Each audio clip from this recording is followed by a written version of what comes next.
back and get ready to have the most fun you ever had with an electronic device.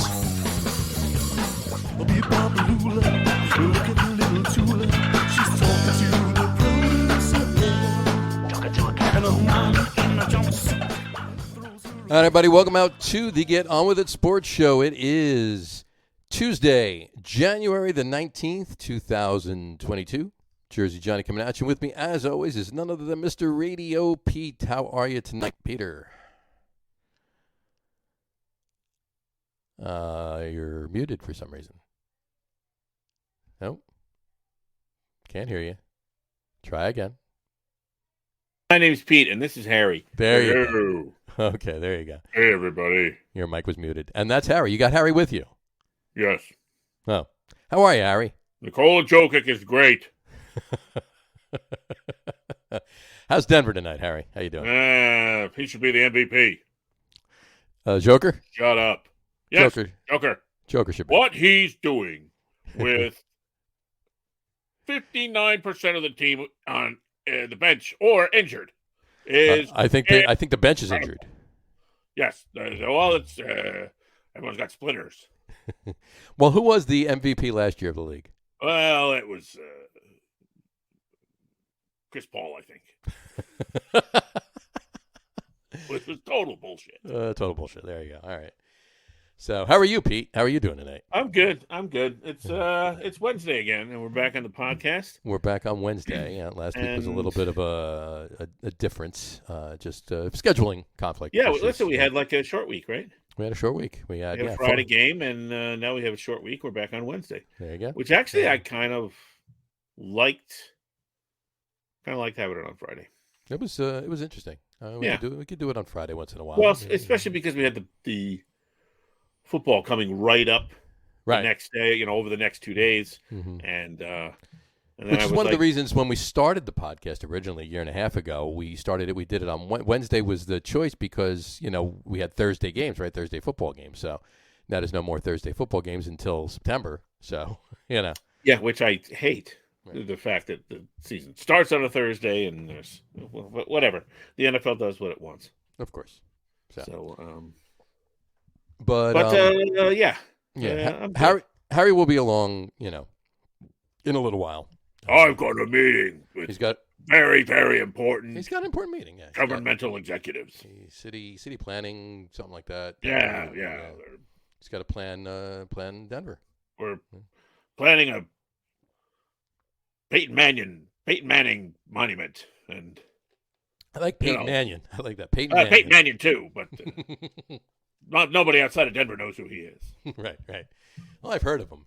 That's terrible. I should have practiced You should have practiced a little bit better. Yeah. I keep thinking of his picture with the mask.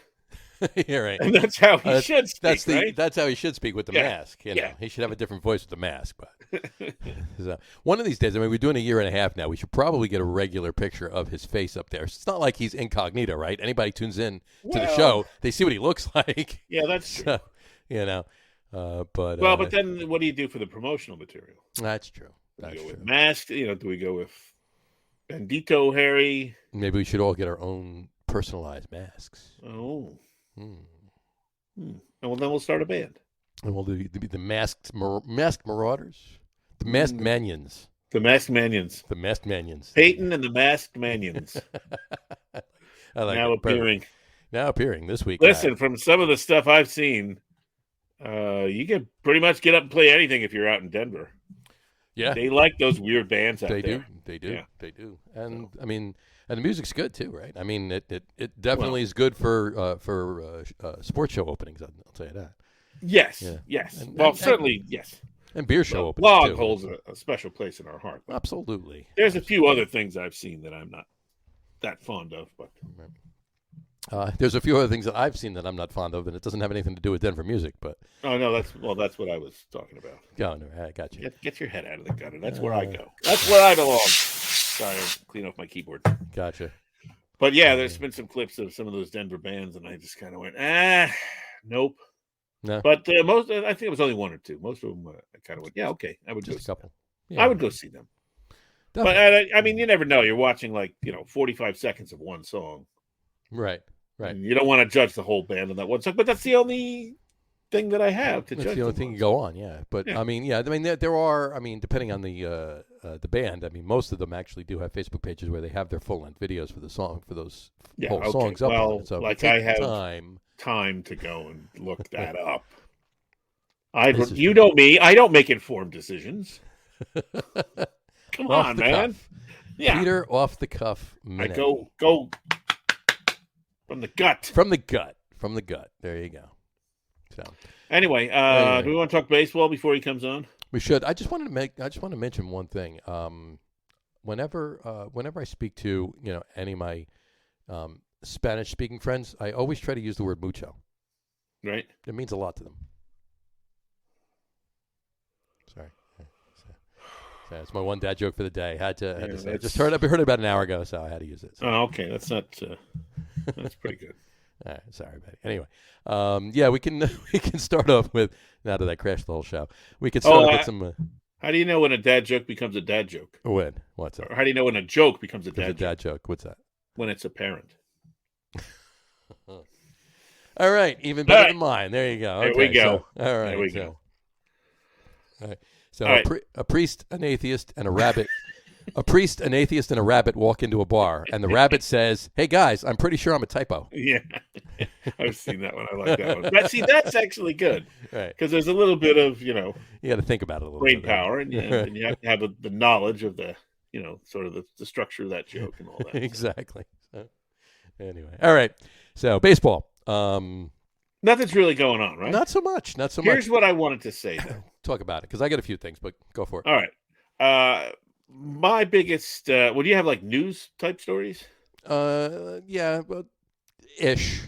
All right, let's do those. Let's do those first, because mine is a little more. Yours is more like an editorial. It's like an existential thing. Okay, all right. So that works too. Carlos Correa, he changed agents. I don't know if you saw that. What? He changed agents. Who's the new agent? I'll give you 3 guesses. The guy that's everybody's agent. Scott Boras, yeah. Yeah, okay. So he's not coming to the Yankees. Probably not, unless they're paying $1 billion. You know what I heard today? Somebody called up the K Show, and they said something about the Yankees wouldn't sign Correa, or did they were asking, did they think the Yankees might not sign Correa? I don't know what he said about Derek Jeter. Something. Something about... It doesn't matter. It was something derogatory. I don't think it was hellaciously inflammatory. No, it wasn't. It was just something like I'm paraphrasing because I don't remember exactly what it was. I read the quote, but it was something along the lines of he's the weakest shortstop to make the Hall of Fame or something to that effect. Okay, so, all right. So whatever it was not complimentary. Right. So this caller says that maybe the Yankees won't sign Correa unless he apologizes for what he said about Derek Jeter. Oh yeah. That'll work. Which was the guys on the show went. It was Kay really. He went ballistic. He goes, "Are you kidding me? Are you telling me that what's his name? The GM's name? Brian Cashman. Brian Cashman. Thank you. Brian Cashman's going to slide a contract across the table. Here you go, Carlos. 10 years, $350 million. All you got to do is apologize for what you said about Derek Jeter. And not even the Jeter, just to me. Right. Yeah. Apologize to the Yankees about what you said about the Marlins owner. And I just thought that was, it was the absolute right, correct reaction for such a ridiculous question. Hysterical. All right, so he's probably not going to end up on the Yankees because Boras is. The Yankees aren't the Yankees of old, right? No, they're still Steinbrenner. The name on the door, but the it's name's not still on the door. But it's not the first name. It's not your father's. It's not your father's Steinbrenner. Yeah, it's not right. It's not either of those guys' fathers, Steinbrenner, for that matter. So they don't go out and. So I don't think he's coming to the Yankees, which I don't know. It's probably fine. Yeah, they don't need him, right? They need pitching. They need pitching. They do. Yeah. But he's not a pitcher, is he? I don't know. Well, maybe. I don't think so. Has he ever tried?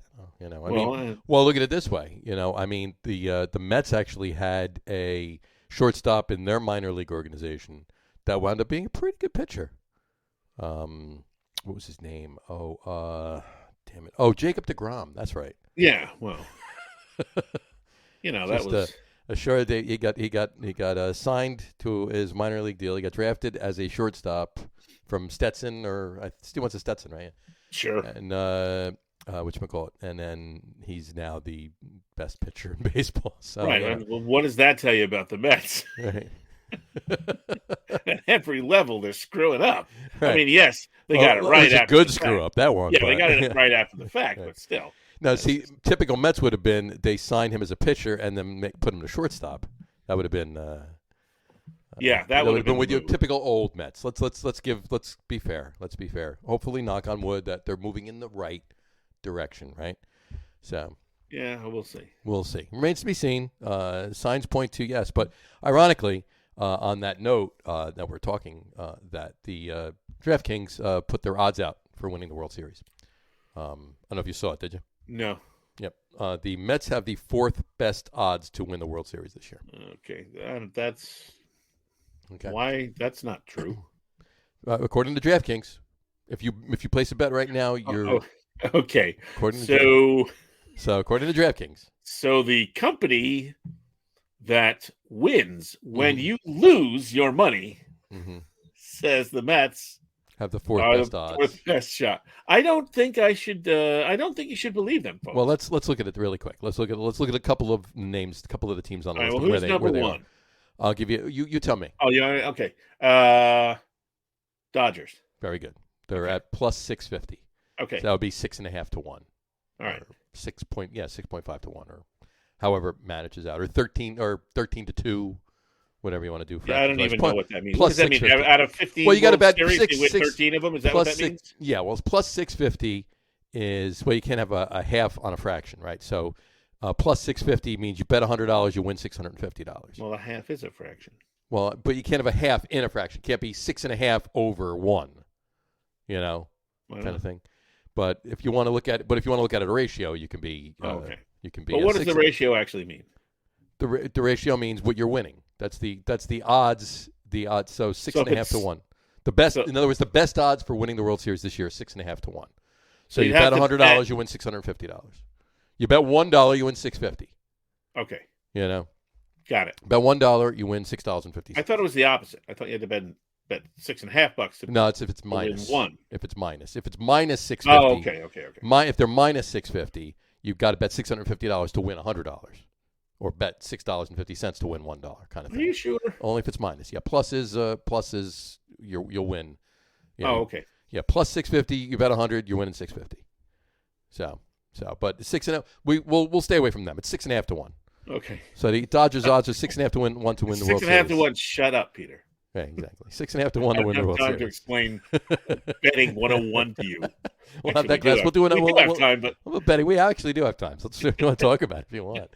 Nope. But if I understand it, then I might actually do it. There you go. Who's number 2? Houston. Houston's number 3. Tampa Bay. Nope. Houston's number 3. Atlanta. And we'll get Harry on. We'll get Harry on this. Harry, welcome to the show, Harry. There you go. Thank you. You guys done yet? Yeah. Yeah, just about. We're ready to wrap it up. You just need to. We did most of the picks already. You just need to pick Buffalo, Kansas City, and then we're good. Then we can wrap it up. I'm kidding. We're actually talking baseball really quick. You didn't do the top 10 Atlanta Braves of all time? We're going to do the top 10 Atlanta Braves that were Falcons and Falcons that were Braves. There's one on the list. Yeah, he's an asshole too.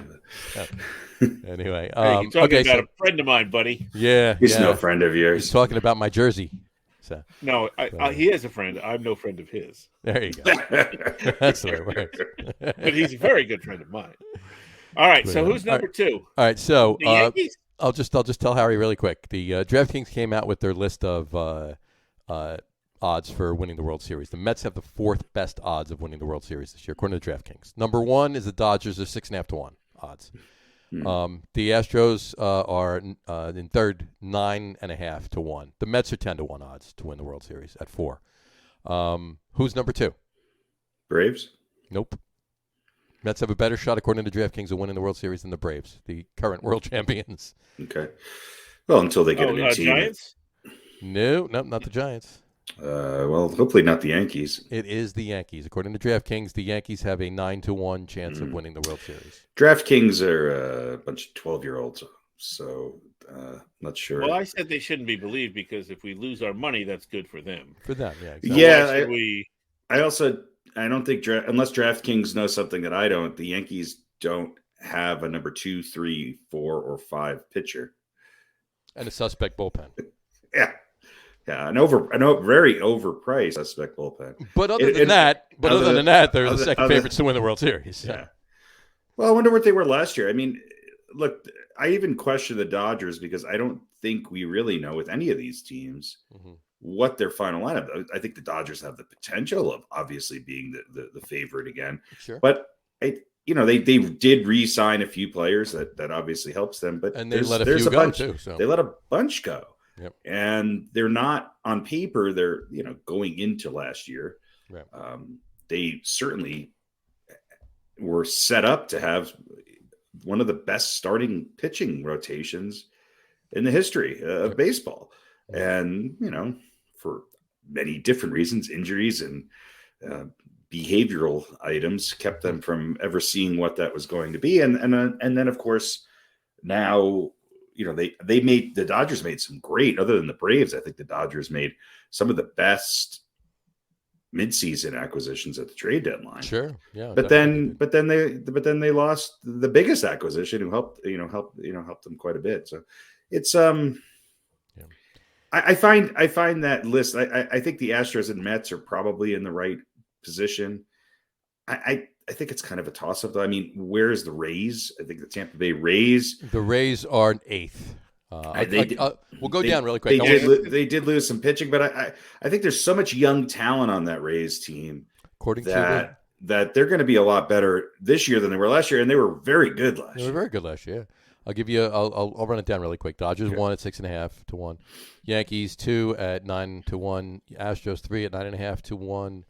Mets in 4th at 10 to 1. Blue Jays 5th, 12 to 1. Ahead of the Rays. White Sox all tied with the Blue Jays at 12 to 1. Yeah, that makes sense. Whatchamacallit? The Padres in 7th, 14 to 1. Rays in 8th, 15 to 1, along with the Brewers at 15 to 1, and the Braves at 15 to 1 at that point. So that would be 10th. So in 11th, you got the Red Sox at 20 to 1. Then the Cardinals and the Giants. What did the Giants do? And what did the Red Sox do to piss off DraftKings? Yeah, what did the Giants do to go from winning the most having the best record in the league last year to being in 12 to win the World Series? Yeah, 22 to 1. Yeah, but then the Giants, the Angels, Mariners, Phillies, Tigers, and the other teams that have no chance. A's, Twins, Marlins. I'm going in order. Reds, Guardians. Maybe the A's should be a little bit higher. The Indians, folks, the Guardians. Yeah, I mean, they were in contention most of the year. Yeah. Rangers, Royals, Nationals are 25th. That's where to put your money. What's the odds on that? 100 to 1. So you bet $1, you win $100. It's not that great, but yeah. It's worth $1. Exactly. If you bet $100, you win $10,000. Listen, skip coffee for a couple of days and throw down a 10 spot. There you go. Cubs are 26th, Rockies 27th, tied with Baltimore 27th or 28th, 15 to 1 or 150 to 1. Where are the Rangers? Where are the Cubs? These teams that made big moves already prior to the lockout. Cubs are up a little bit. Cubs are 26th also at 100 to 1. The Rangers are 23rd, 90 to 1. Diamondbacks are 29th, 200 to 1, and the Pirates are in last, 30th place, 250 to 1 to win the World Series. I don't know if the top of this list or the bottom quarter of this list is more disparaging as far as DraftKings credibility. I think the only one they have right is maybe the Astros. I put them as 2 or 3. Look, I just think Tampa Bay, Chicago need to be in the top 5 or 6. Right. I think Milwaukee's got to be in the top 6 or 7. Milwaukee You know, is they were hurt last year and still, Milwaukee's ninth, 15-1. I think the Blue Jays. I mean, I think the Blue Jays, the Dodgers. The Braves have to be in the top 10. Well, they are in the top 10. They're 10th. And I think that look, I understand I think a lot of people were looking at the Red Sox and saying, okay, they bounced back from a bad year the year previously or 2 years previously, right. But they have a great lineup, and I think they're probably going to wind up making some moves. I mean, if I had to say who's in a better position to win this year, the Red Sox or the Yankees, I have to give an edge to the Red Sox. And to win the East, yeah. I mean, but the East is going to be hard. I mean, other than the Orioles, obviously. There's four teams in the top. There should be 4 teams in the top 10 in the American League East. Yeah. But whatchamacallit, this article goes on to say that the one of the reasons that the Braves, even though the reigning world champs, are in 10th at 15-1, is because there's uncertainty around Freddie Freeman. He's not signed yet, right? So that's one of the reasons they're giving. So yeah, they're going to get Acuna back too, and it's jury's on Acuna whether his injury is going to be, he's going to be completely recovered from it or what the deal is there. But I mean, obviously, they won it without him, most of the season too. So yeah, and I think the Cardinals, you got to look at them, Yeah, and look, that's great. I mean, they're throwing it out there to get people to sign up for the draft. I mean, it is what it is. It's not, it's DraftKings. It's not like Major League Baseball and the sports writers and everybody and at that point came out with this list of knowledge based or whatever. I mean, it's Vegas, right? It's to a point, So I mean, they got a little bit of knowledge going on in there, but whatever. Well, this is obviously fluid too. This is going to change, here and there. So, I think whatever happens with baseball, we're going to start to see. I think baseball is going to turn into all of the other sports where I'm not even going to be able to remember who's on which team anymore, because I just think you're going to start to see major moves. The players are going to have way more outs and the ability to get out of contracts, and the teams are going to cave into sort of moving them a lot quicker. So you're just going to see a lot of fluid movement. I think what the Braves did is going to become a template for a lot of teams. Sure. If you dump a lot of money in at the trade deadline, create a new team, and then take a couple years off if you have to bail out on any of those short-term contracts or not re-sign people. There you go. It makes a lot of sense. It makes a lot of sense. I would love to see a team like the A's do that, who perennially have enough of a lineup to be contenders.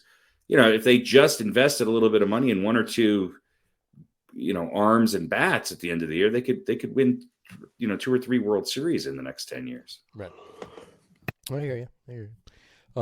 Moving on, specifically speaking of the Yankees, one other thing in baseball I just want to bring up before Pete has an existential baseball question. Or existential. Wow, this is the first Pete's existential crisis. There you go. Greg Maddux said in an interview the other day, I don't know if you heard it or whatever, he was actually, before he signed with the Braves, he was actually close to signing with the Yankees. Went up to New York, actually met with them, met with Stick Michael and everything else, and they never made him an offer. So, I mean, it doesn't matter, obviously. The Yankees did perfectly fine in the 90s, I think, without Greg Maddux, but Greg Maddux went on to have a good career as well. So, but Greg Maddux might have had another World Series ring to his resume. This is the story he told on somebody's podcast. I forget whose it was. He said that he met with the Yankees, and then someone in the Yankees organization had a heart attack. Like someone in the upper management had a heart attack, and so they didn't sign him. That took priority over remembering. Yeah. Now this is they were talking about this on the K show the other day too, right. And Michael was and still is the radio voice of the Yankees, and was at the time, and he went through all the top names and trying to figure out who, because it seemed like he was basically calling bullshit on the story. So he, as Maddox said, they didn't make him an offer, and then he flew back to Vegas, and I guess he before he got on the plane, he said to his agent, see what's going on out there. By the time he got back home, they said that the Braves had made an offer. The Cubs had made an offer, whoever it was, wherever he went. Mm-hmm. I guess it was the Cubs. That's true. Yeah, I went with the Cubs first. And right. Went there. And so that's how it came about. But Kay went back through all of the, nobody had a heart attack or anything. And then the other point he made was, and then like the next day they signed Jimmy Key.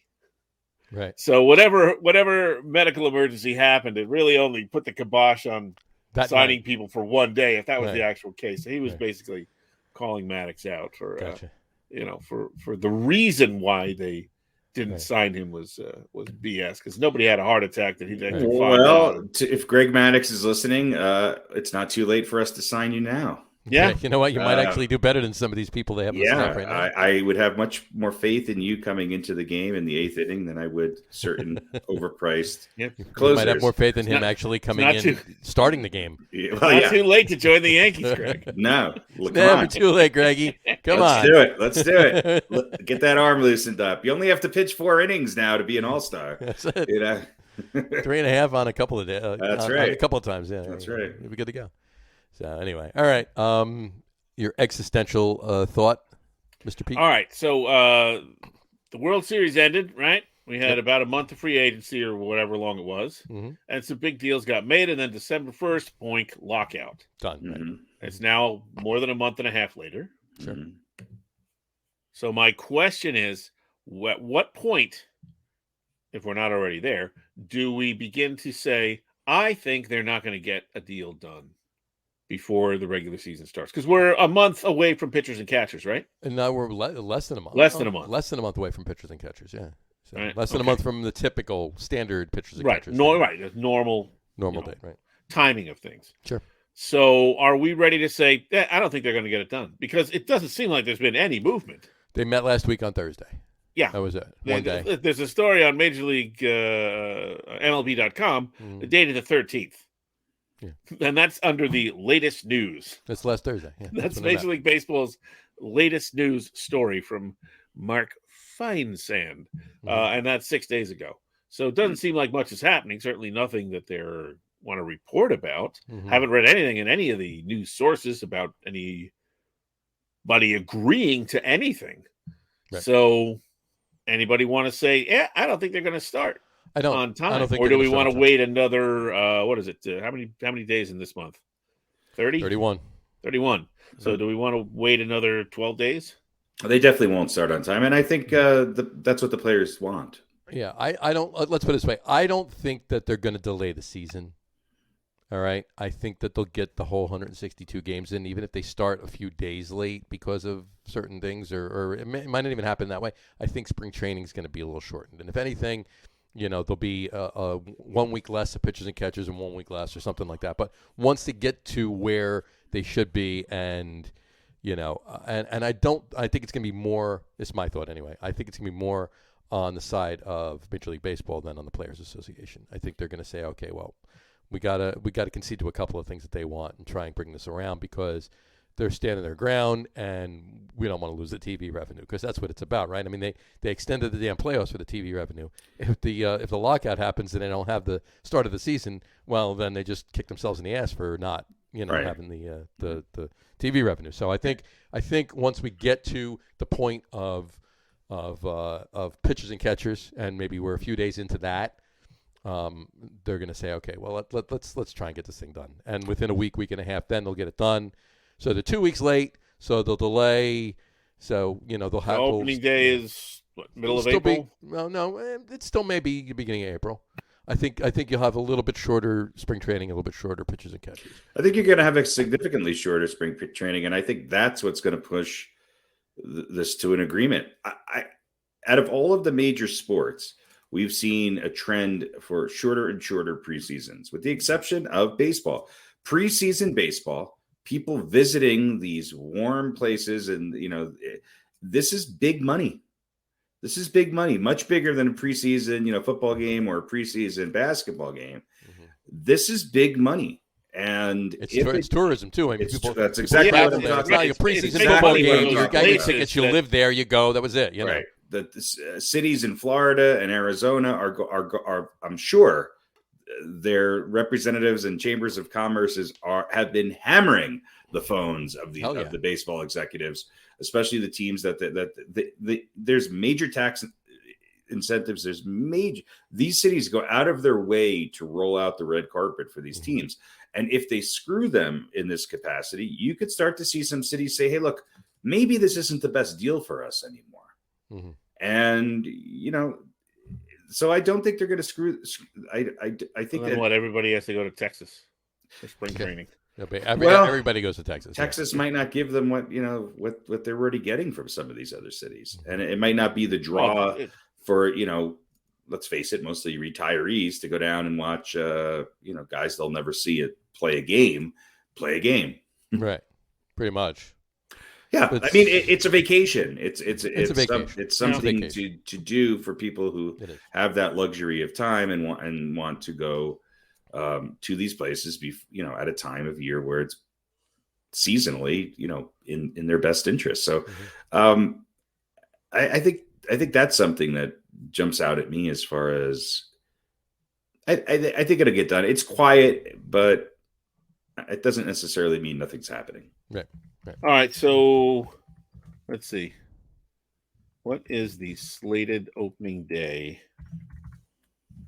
2022. Usually April, first week of April. April 1st, April 2nd, March 31st. I know. All right. Here's the 2022 schedule. The 2022 season will get underway on March 31st of next year. Next year? Well, this year now. Now it's this year. The 2022 season will get underway next year. They got plenty of time. That's a big delay. I forget my existential crisis. 15 months. Yeah, so let's all pick a day what we think will be the opening day. April 8th. April 8th. Okay, Harry? Sure. I don't know. I don't really care. April. I'm not doing this because you care. April. Let me look at it. Because there's usually like one or two teams that play the first day, and then there's usually that big opening day.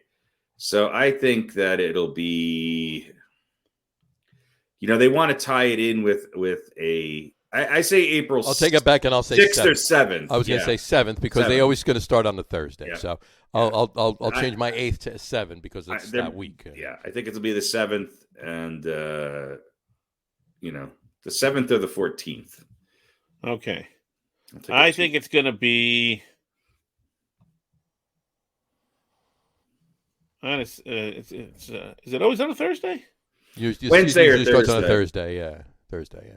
Because then it's typically a 3 or 4 game. Oh yeah, okay. Sometimes they skip a day, but yeah. So you guys are picking the 7th. I'm going with the 7th. Yeah. I'll say it's going to be the 28th of April. Really? I think it's going to be almost. That's a good day. Yeah, that's a great day. That's right after the Nassau Suffolk Performing Arts concert dress rehearsal for their spring concert. So there we go. All right, 28th of April is almost as good as March 17th.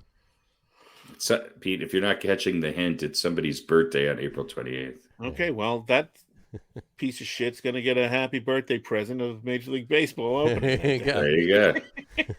So happy birthday. All right. We'll get him a jersey of a team he doesn't have a jersey for, which I'm not sure that exists. But there's one. Just one? How about Mud Hens? Well, there's plenty of minor league baseball teams, but I was talking football-wise. There's only one. Really? And let's put it this way: we're gonna probably be talking about them to an extent at some point tonight. So this is on principle that you don't have one of their jerseys? Pretty much. Dallas is out. So well, won't we be talking about Dallas? Well, that's true. Tonight? So all right. So it might be the Cowboys. It's Cowboys. Anyway. Oh, all right. I've never worn a Dallas jersey. All right. I don't have one. So hey, listen. Neither have I. There you go. Neither has Harry. All right, so Jimmy, write that down. 7th, and the 28th. 7, and 20. 7, 28. There you go. All right, cool. All right, we'll see what happens. All right. Now we don't have to talk about baseball until Jimmy just told me that I need to write it down for him. So there you go. I just wrote it down there. All right. Cool. All right. That's baseball for the night. Let's move on to some football. Let's get this going. We'll start out with the quiz. Quiz. As always. We're on linebackers. We're moving on. Last week we did 1960 to 1980. Tonight we're doing 1980 to 2000. What would be 81 to 2000? Okay. The 80s and the 90s. Let's put it that way. I should say 80s and 90s. 80s and 90s. There you go. So I'm going to give you 6. You can keep 4, get rid of 2, as it usually goes. So write these down. Here we go. Write these down. You gotta get some All Right. He's got to get some papel. Shoot. All right. Go ahead. And, there we go. Okay. We're going to start at what a name not known by many people, Lawrence Taylor. Lawrence Taylor. Gee, definitely on the bubble. Jack Lambert. Mike Singletary. Samurai. Carl Mecklenburg.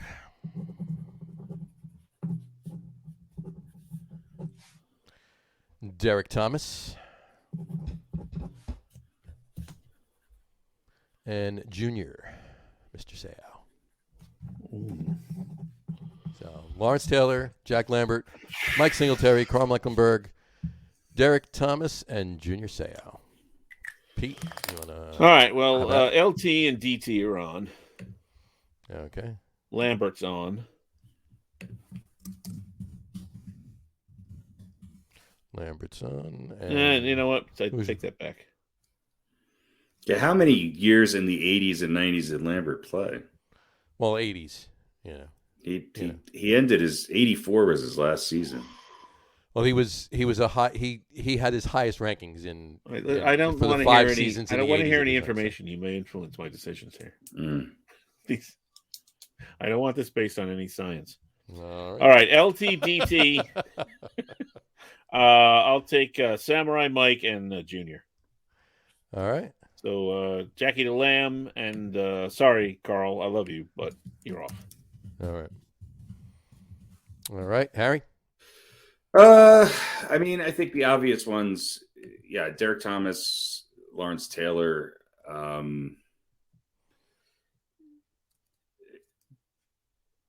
You know, I think you got to put Junior Seau on there. Okay. And I think Mecklenburg gets dropped, but I'm going to go with Jack Lambert over Mike Singletary. Okay. Well, I don't know. It's because I'm gonna go with Singletary only because I think Singletary had more of an impact in the 80s and 90s than Lambert than Lambert did. Lambert was, to me, he sort of breached, I think, a little. What Singletary was like first team All Pro in the middle 80s and into the early 90s, and so he covered more of those 2 decades. So I'm going to go Singletary, LT, Seau, and Derek Thomas. All right, and leave off 2 great linebackers. Sure. Well, we did last week too, right? So yeah, Lambert and Mecklenburg are the drops. And hey, this is the first time I think since we've been doing these quizzes that the 2 of you agreed on all 4. Well, we didn't. I thought last week we might have agreed on all 4. He didn't have anybody that he irrationally didn't like. No, because... Well, that was my bubble for LT. No, last He's week a systems linebacker. I can actually pull it up. Last week we did. Hold on. He wouldn't have been so great if it wasn't for the other linebacker. I mean, look, Pepper Johnson really just made LT's career. I almost put Harry Carson on the list instead of Mecklenburg. I still probably would have had to go with the picks that I had. I mean, Singletary and Carson were both great. Singletary would just, last week you both had Randy Gradishar, you both had Ted Hendricks, you both had Jack Ham. Harry, you had Dick Butkus, and Pete, you had Chuck Howley. I cut Butkus. You cut Butkus for Chuck Howley. Yeah. It's the title of my next book. Yeah, I cut Butkus. There's a first team all time team of players that Pete has cut. If you assemble the team of guys that didn't make my list, they would destroy just about anyone else. Yes. It would be like a 3-3 tie if they played a teammate of the guys that I kept. Right. Right. Yeah. Exactly. He kept a couple good ones. No, you kept a few. Yeah. I think you're about ready to get rid of Joe Montana. He almost did. He almost did.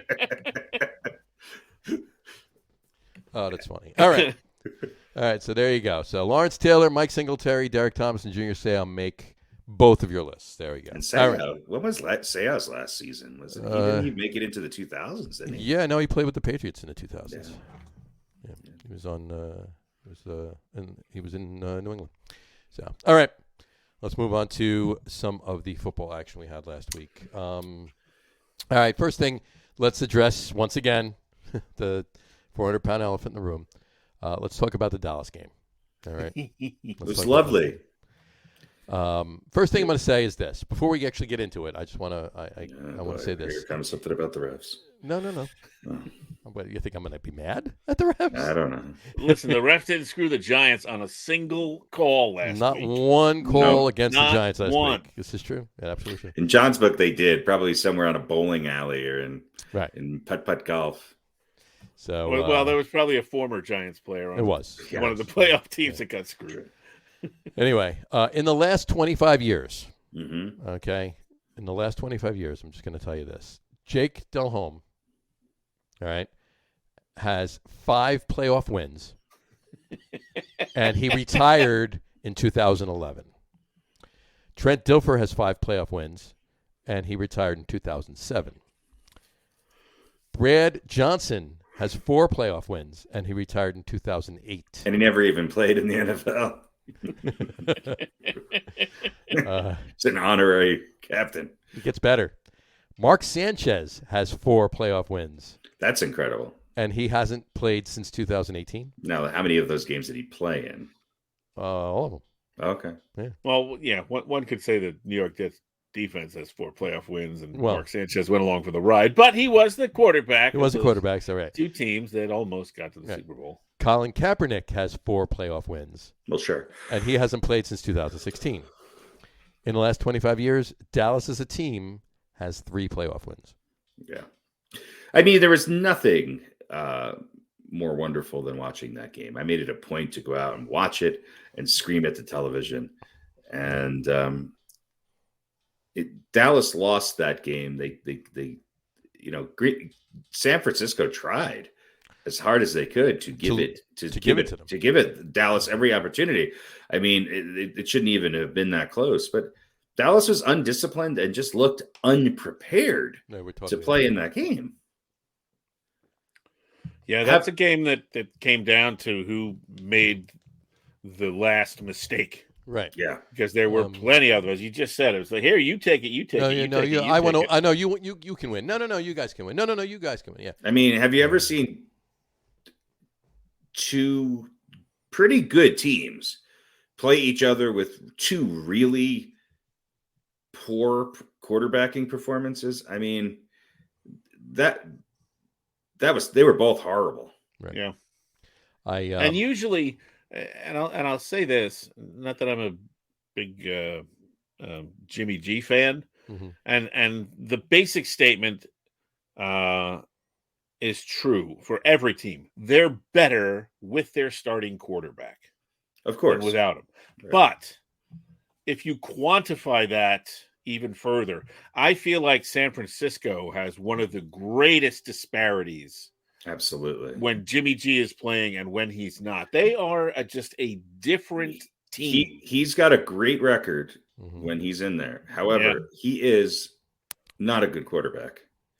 And so it's hard to argue with that. Yeah. Yeah. I mean, whatever he brings is San Francisco is a team that for 3 quarters can do exactly what they need to do. Yep. Number one, they're never going to come from behind to beat anybody. But they always seem to execute really great out of the gate. They have a good game plan. They have a great defense, and they're able to run the ball. Their offensive line is fantastic. The defensive line isn't too bad either. Yeah, they're great up front. They're great at stopping the run, and they're great at running the ball. And they have enough playmakers to be able to move the ball consistently. But something happens in some of these bigger games where they just cannot do that. And so there was so many back and forths there and bad decisions by both teams, just bad calls and kicking field goals and not running a quarterback sneak at the end of the game. Yeah, not being able to close it out and ended up and having to punt. Yeah, and not getting out of bounds when you should get out of bounds, or getting out of bounds when you shouldn't get out of bounds, stopping the clock. And it just seemed like that fourth quarter, the second half of that fourth quarter, felt like it was an hour and a half long. Right. Yeah. Well, here's what I said to John, because we were talking about the picks, and obviously I picked Dallas because they're, I'm a fan of their. Most people did. But I got to tell you, I would really, if I wasn't up by a game or so, I might have picked San Francisco, because I really kind of felt like this could probably, it's probably going to end up going the way. Was I the only one who picked San Francisco? No, I picked San Francisco. I know John picked it too. Me and the coin once again losing. So were we both 6-0? No, I picked the Cardinals. You picked the Rams. Yeah, you went 6-0, buddy. You went 6-0. Pete and I are 5 and went 5-1. The coin back and forth went 2-4. But so I just kind of went, this is probably not going to turn out right, and of course it didn't. But here's the thing, right? What's the popular definition of insanity, right? Yeah, exactly. Doing the same thing over and over and expecting different results. So. I don't think that's really the textbook definition of insanity. I don't know. It's what but if you looked it up, I doubt supposedly Einstein said that. No, okay, so there we go. It's certainly as good as any other definition of insanity here. It's a colloquialism. My question, but you look at like the odds of probability, which kind of had something to do with the reason I picked Dallas. They have to win one eventually, right? I mean, you can't just keep sucking all the time in the playoffs, and especially after pretty damn good regular seasons. I think Dallas has a hard time with teams that are really physical, which is odd, because Dallas forever has been built about having the biggest, fastest, strongest offensive line that is just going to always put their offense in a position, and same thing pretty much defensively. But they seem to just kind of wilt a little bit. They're a schizophrenic team. They are good. They're not only good one week, they're great one week. Yeah. And then they look anemic the next. Well, when everything works, they look great. Well, they got when it doesn't. It's McCarthy doesn't seem capable of figuring out, what are you're trying to establish the run in the third quarter? Like, what are you doing? Like, what they had one of the weakest schedules in the NFL. Yeah, listen. And they also got to play some teams that were decent on weeks when they were suffering either injury wise or otherwise. They won some games that especially early on, that I think they looked pretty good doing and pretty convincing. I just think towards the second half of the season, they were a team that sort of lost that early identity and took advantage and made their way into winning the NFC East by beating the NFC East. Yeah. But they were, you said it, they were woefully unprepared for this game. They were woefully unprepared. And the look on Mike McCarthy's face during the most of that game was just one of, I'm getting beat. I'm getting beat bad. Yep. And that's usually not the case for him. So at what point does the law of probability or whatever become insanity? Because it seems like the Cowboys might have just crossed over that line, right? Because can anyone except the most staunch Dallas fan at this point really see a situation where they don't not win another playoff game for who knows, another 10 years? No, they've had a long time to get it right, and there's obviously one factor, one thread that runs through all of this time, and that's Jerry Jones. Sure. But how many chances? How long? No, I can't blame him altogether. But ultimately, they have not. Dallas has on the field. Dallas has the personnel to win a championship. Now they might be one or two playmakers away. They also have some really good young players, especially on the defensive side of the ball, including maybe the defensive player of the year, who happens to be a rookie and was a draft choice, obviously, that Dallas was fortunate enough to get because some other team was bonehead, not to be named, decided that they would, trade down to and then not take him take the 37th wide receiver. Yeah. Because that's going to make a difference. I think that, look, I personally think that Dak Prescott is a quarterback who's capable of winning a championship with the right personnel around him. I really do. I mean, I think he's a much better quarterback than, say, a Jimmy Garoppolo. I think the problem is that in Zeke Elliott, you have somebody very similar to a Saquon Barkley, where I think his best years are behind him.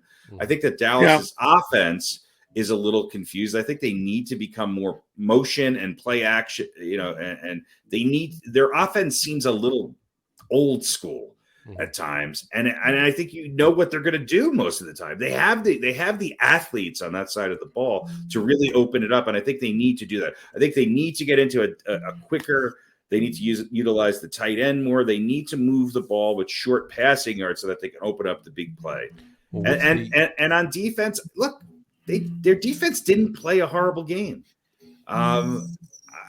I think they're, maybe a safety or a cornerback away from having one of the better defenses in the league. So I think they're moving in the right direction. Whether or not Mike McCarthy is the right guy, they're probably going to lose their defensive coordinator, and maybe they don't have the right offensive coordinator in place. But those can be. I think that could be something that could make this team just have a different face next year.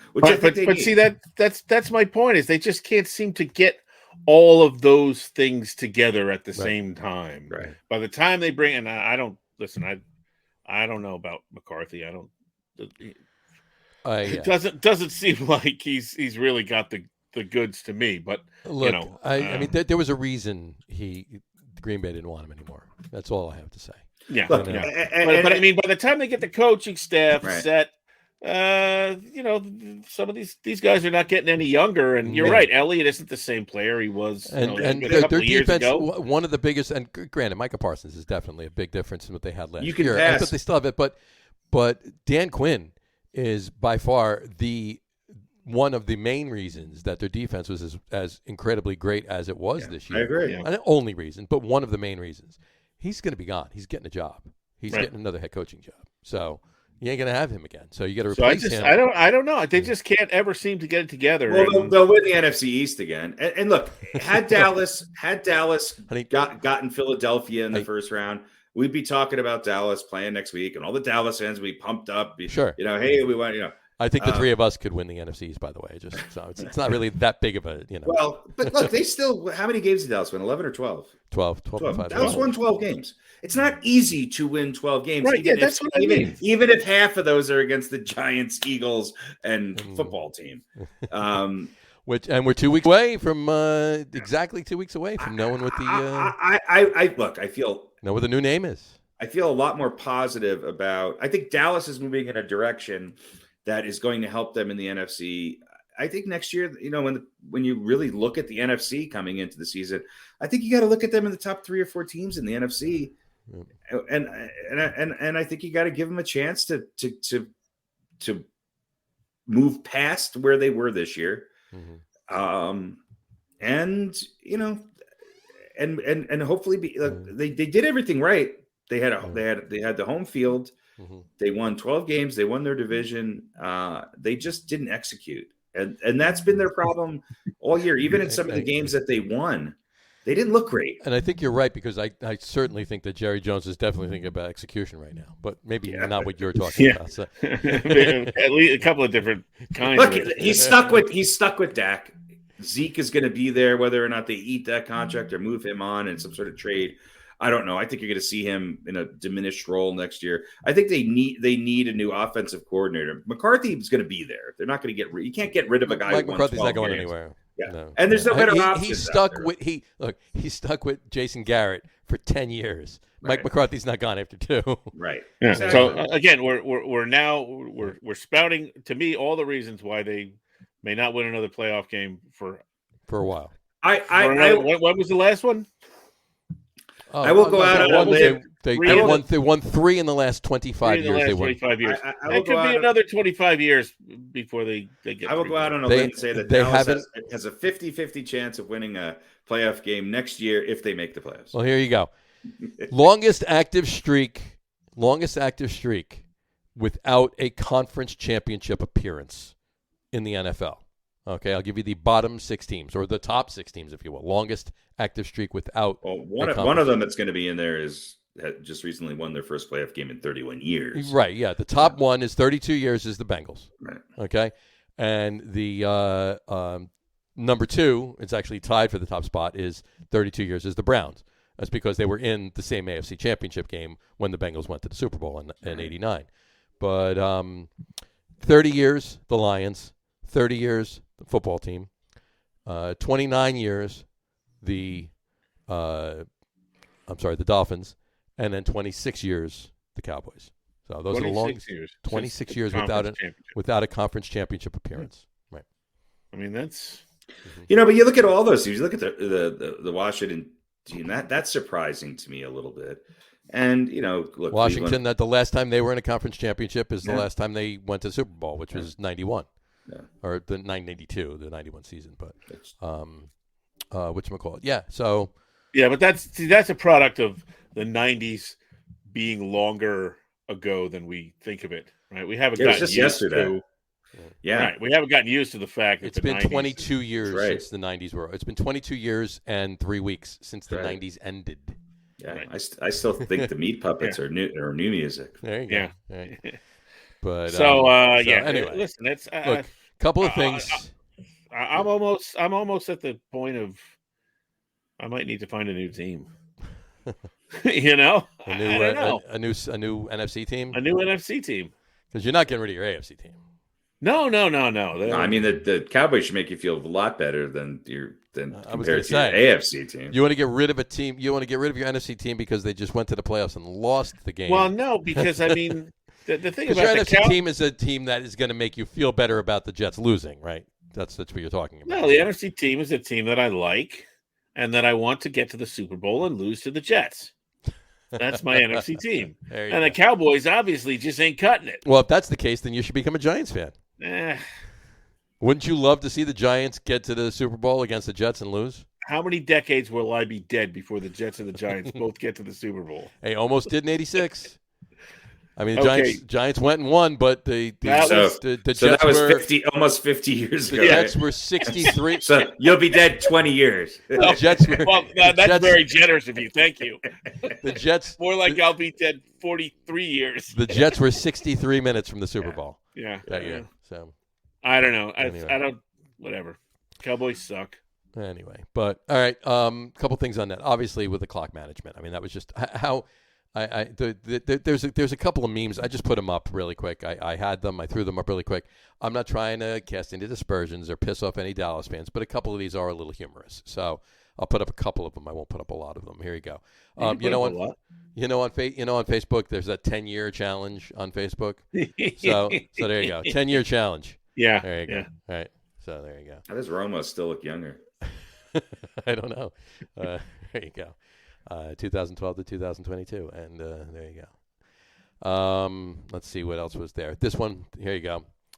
Perfect example of social distancing. Yeah, nice. Good. All right. That's pretty. I hadn't seen that one. That's pretty good. There you go. Then this one right here, Dallas Super Bowl pictures. It's on a floppy disk, folks. So there you go. Then this one is it. Cowboy fans bragging about their Super Bowl wins, realize they don't have the technology to watch them because they're on VHS. Yeah, so, that's good stuff. There you go. What was the other one? Then this one, Pentagon, Hexagon, Heptagon, Season Gun. All right, and there was this one. The NFL on Nickelodeon has been great. It has been very educational as far as rules and strategies. Definitely helping the kids and Cowboys fans learn and understand the game. And then there was this one, Dallas Cowboys cycle. Season starts, beat up on bad teams, fans get delusional. We them boys, this is our year, choking the playoffs. Yeah, there you go. There you go. So we're talking about. Yeah, exactly right. That's why I saved it to last. There you go. Yeah, I mean, look, I mean, that's just a monumental screw up in every fashion right at the end of the game. Yep. From the play call, and then how do you not give? How many 14, times you during the game, you don't have a quarterback sneak, You- for 20 something yards with 14 seconds to go. If he wants to run 10 and get 10 yards closer, that Right. gives the refs enough time to get up. Do set you the ball, think that and was spike it. actually the play call? It was, yeah. McCarthy said it was. Yeah. McCarthy said it was the play call. Yeah. And how many times during a game, when on a play that's not a scoring play, and sometimes when it is a scoring play, do you see the player toss the referee the ball so he can reset it? Mm-hmm. You don't put it on the ground or hand it to the Hand center. to the center, and the center I mean, reset it. Center's not official. That's brain diarrhea right there. How do you make those mistakes just piled one on top of the other, one on top of the other? Then the ref, that's training camp 101. I mean, and I don't know. Listen, I don't know. I obviously don't pay attention to the refs very much during the game. Mhm. Did he really just not move while the play was moving forward? He had to sprint 25 yards down the field. He sprinted 25 yards to down get the to field. the. Now I don't know. Again, I'm not saying he did a bad. I don't know how it works, but I would think he would kind of be a little bit. I think I don't. The camera really wasn't on him, but I think he was moving, just not running. And once the play stopped, he started hustling faster. He might have been flabbergasted that they were calling a sneak and couldn't believe what the hell is this? Standing there dumped on it. Yeah. That's just mistake piled on mistake piled on mistake. And well, on that note, you did hear Jerry Jones did fire 7 members of the Cowboys staff this week, right? Yeah, he should fire the owner. These guys right here. These guys. Yeah. So, Yeah, this was. Weren't you talking all year long about how Jerry Jones owned the referees and? Hey, maybe one of his checks bounced. I really have no idea. Well, I mean, look, there were some tough calls. I was shocked, to be quite honest. I thought the game was over officiated. I thought there was on both sides. There was just too every many, game this year has been too over-officiated. many. Seriously, not even joking about Dallas, the refs, or any of that. Just too Every many game has been- ticky-tacky. It's like, that guy sneezed, flag, 5 yards. It's really why that game was so long. Right. Well, yeah, the Cowboys had 14 penalties. I mean, Yeah. But you know what? That's the other thing about McCarthy. That's been their MO. Yeah. His whole tenure. They're undisciplined. Yeah, I don't look at Mike McCarthy and go, discipline. Right, exactly. And I mean, yes, you can beat up on bad teams and you can win 12 games, and it's not easy. Yeah. But you're not playing those easy teams once you get to the playoffs, even in the divisional round. And why did the broadcast have to show Jerry Jones up in his booth or whatever, his luxury box after every play? I'm just It's a well, contractual obligation.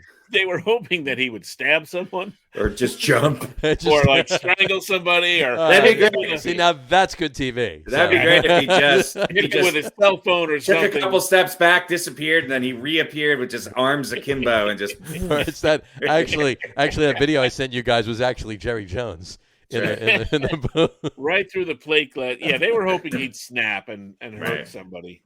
I don't know. Whatever. Speaking of the broadcast, I got one question for you, and then we'll move on because this is way too long to talk about a Cowboys loss. So, well, that's true, but I will also say this: this was pretty much the only entertaining game. Yeah, because everything else was a blowout. Everything else was pretty much a blowout. Yeah. Whatchamacallit? I will ask you this: is it just me, or are you over Tony Romo calling Dallas games? It doesn't bother me. I will preface this by saying I was in a bar and I couldn't really hear the broadcast. Right, you said that. Yeah. So that helps, but I actually like Tony Romo as a broadcaster. Yeah, I do like Tony Romo as a broadcaster. Do other games. Don't do Dallas games. Yeah, CBS needs to put him. Anytime Dallas is on CBS, Tony Romo should not get the game because I think you need to find like a nice stress ball and learn how to turn your. Oh no, I don't. Didn't stress me out. That's just annoying. I mean, it's the same thing as, I'll equate it to almost like a Joe Buck thing when he gets up Troy Aikman's ass about something. Yeah, I would much rather listen to Tony Romo than Chris Collinsworth any day of the week on any game. Collinsworth. Yeah, I think there's another Collinsworth. Yeah, Sunday night. Is it his son?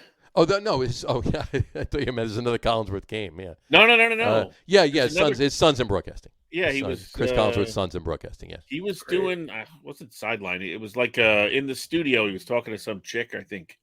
I don't know if it was ESPN or whatever. was that on Talking CBS or to some TikTok? chick. No, it was on one of the networks. Oh, okay. There's some woman there, and they. Jeez, I wish. Of course, I want the guy from the NFL. I didn't make a channel. note of it. I think he's on NBC ears. like Chris's. I think he's yeah, on he NBC was on one of the too, networks, and it's like when they throw to the two of them, and they're talking about maybe it's during at the end of a quarter or something. Yeah, no, I don't think it wasn't a halftime show, but it's Chris Collins. It's Chris Collinsworth's son. Yeah. Yeah. So And all right.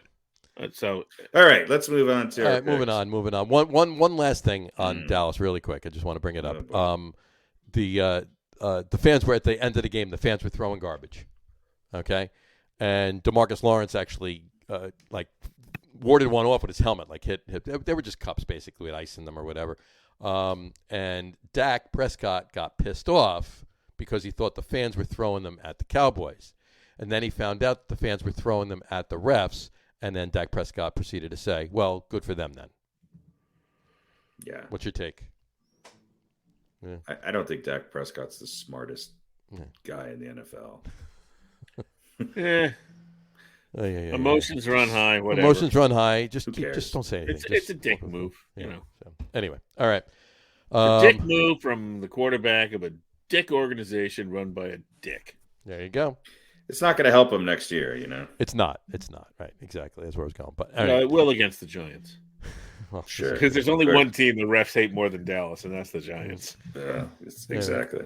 So let's talk about the game on Saturday. Was the Buffalo New England game. Let's talk about that for a minute. Yeah, Buffalo's finally coming into their own. That is all right. Let's. I got a couple things to say. That is the most points given up by a Bill Belichick coach team in the playoffs ever. Yeah. All right. Look, the Patriots are rebuilding, and the Buffalo's, in year 3 of being one of the top teams in the league. It just needs to get hopefully over the Kansas City hurdle. Right. That was also New England's first playoff game without Tom Brady at quarterback since 1998. Yeah. Yeah. 24 years ago. Yeah. That's right. But that's insane. But anyway. The Bills are the first team in the Super Bowl era to score a touchdown on their first, and it went in this order, on their first 7 possessions. It was a perfect game, right? Every single time they had the ball, they scored a touchdown. Mm-hmm. No turnovers, no fumbles, no interceptions, no field goals, no punting, no nothing. Except at the end. Except at the end when they took knees to run the clock out. That was it. Mm-hmm. Who was taking those knees? Who was taking those knees? Josh Allen? No. Mitchell Trubisky. Yeah. They put him in the game. Mm-hmm. That's what he excels at. Yeah. Taking a knee. Yeah. Even he couldn't do any damage at that point. Listen, Mac and Cheese is a rookie quarterback. He's a rookie quarterback, yeah. Buffalo's a good defense, and they're a good offense. And they did what they needed to do with Josh Allen. We talked about them when they were struggling towards the, last third of the season, or at least, and Allen was becoming more of a drop back passer. Mm-hmm. They weren't running him as much because they were trying to protect him. Sure. And the running game wasn't working that well because, anybody can stack the line. And that game, when you use Josh Allen in the 3, as a runner and as a passer, and he's got pretty good football IQ as well. He's a pretty deadly weapon, and that's basically what Buffalo did. Buffalo was healthy; they were moving in the right direction. They were fine. They finally found their bearings, and their defense, much like Kansas City, their defense has improved. And it takes all 3 aspects of the game for you to dominate like that. Yes, their offense was on fire. They're a good team. I think they had a little bit of a hard start to the season. They played a pretty tough schedule overall, but I think that helped prepare them for a moment like this where they were home and they were obviously prepared. And they seem to have come into becoming the team that we all kind of were thinking they were going to be at the beginning of the season. And maybe, it took the whole season to kind of get there. It did.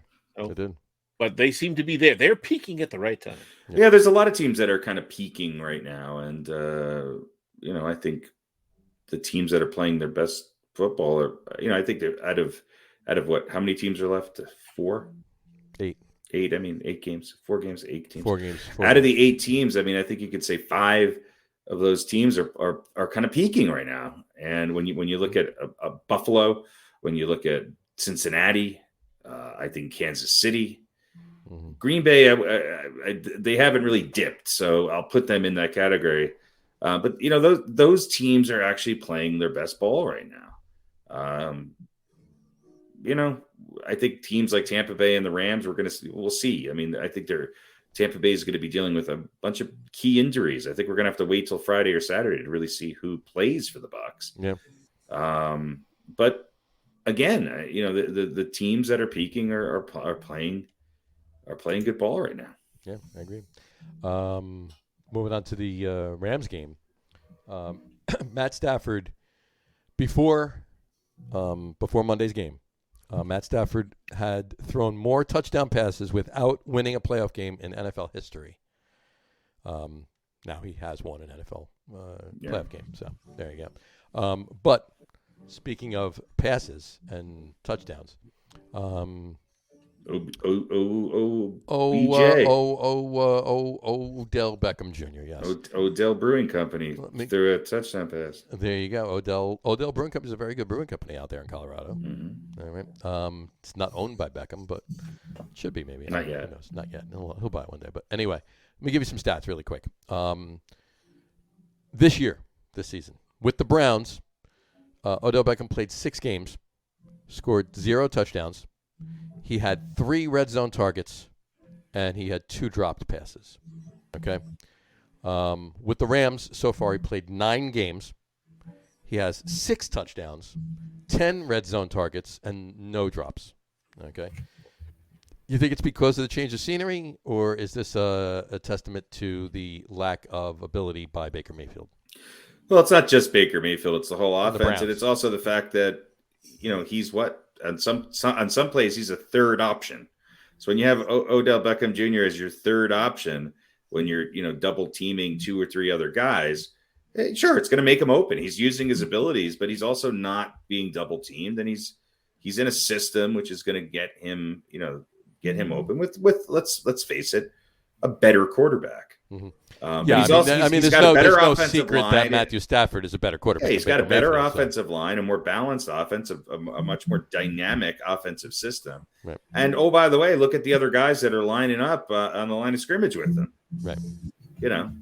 Exactly. Yeah, listen, the Browns had a lot of offensive options, right? We headed into this season talking about how they could have an explosive offense. Mm-hmm. But, if you're the third option, and again, Baker Mayfield, maybe he's not quite as good as Matthew Stafford at getting to that third option.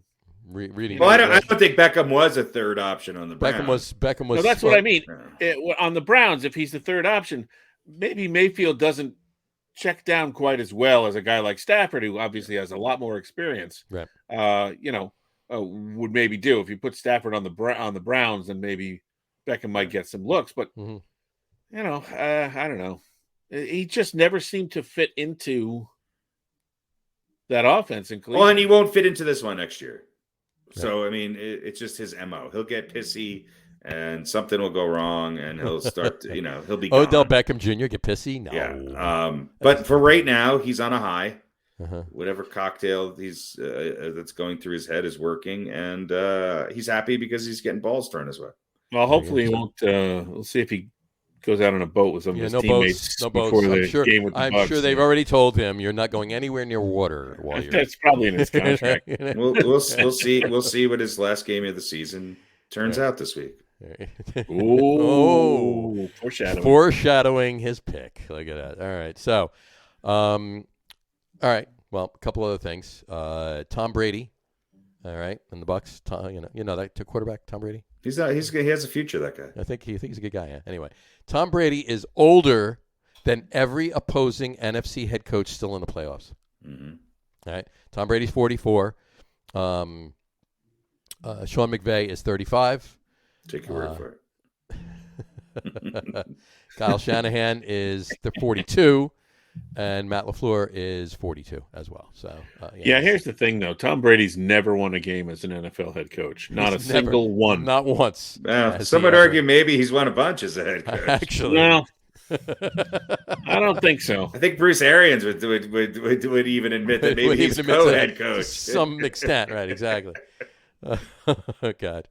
Anyway, and another interesting factoid here: the Bengals and Titans are playing, obviously, each other this week in the divisional round.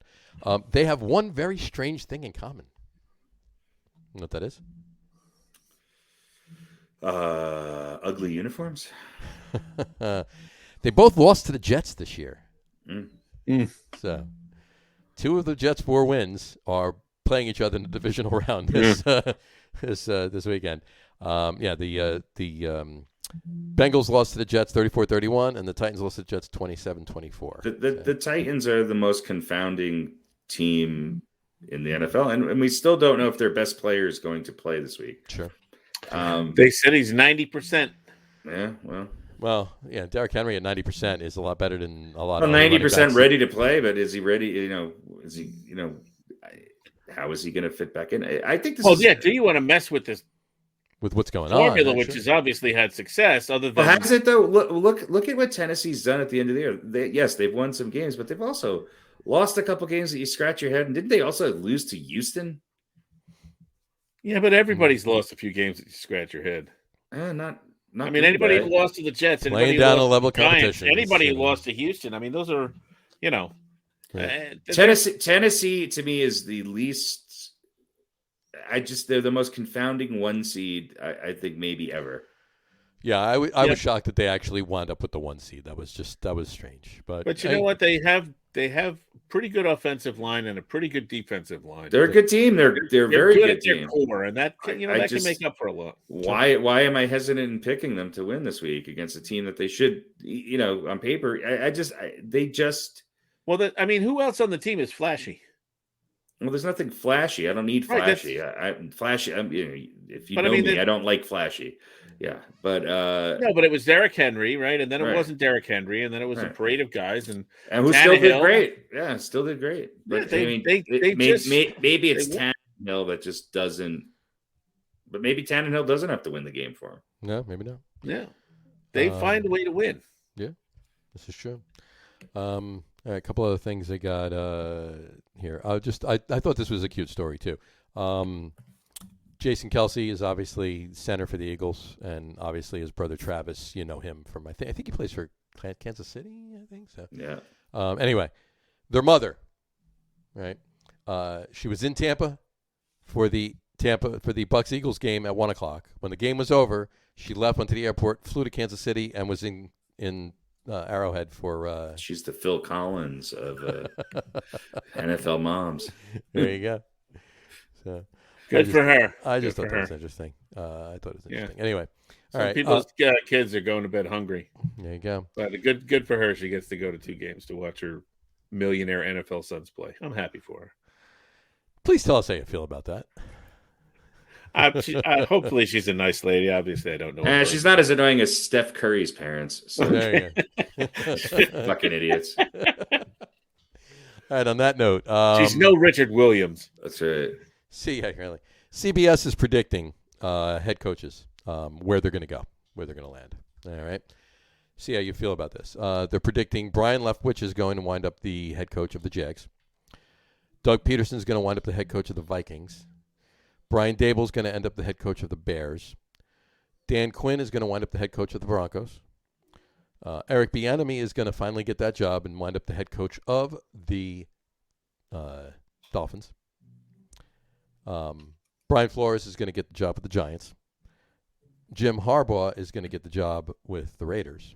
And Jonathan Gannon will be the head coach of the Texans. So what's your thought on those predictions? Guy from Buffalo is not going to get a job? Brian Dable. Where's he going to go? Chicago. According to CBS, he's going to go to Chicago. I want him and the Bills front office guy to go to the New York Giants. Well, let's put it this way. Sorry for him going to Chicago. Well, let's put it this way. That's CBS's predictions, right? Right. So on that note, let's talk about that. The Giants started the second round of GM interviews yesterday. They interviewed Joe Sheen first from Buffalo, the assistant GM up there. He looks like the front runner. You know, they have to do their due diligence with a few others. They don't have to have the 9 interviews they did. They just have to interview, I think, 2 others, and then to make the decision or whatever.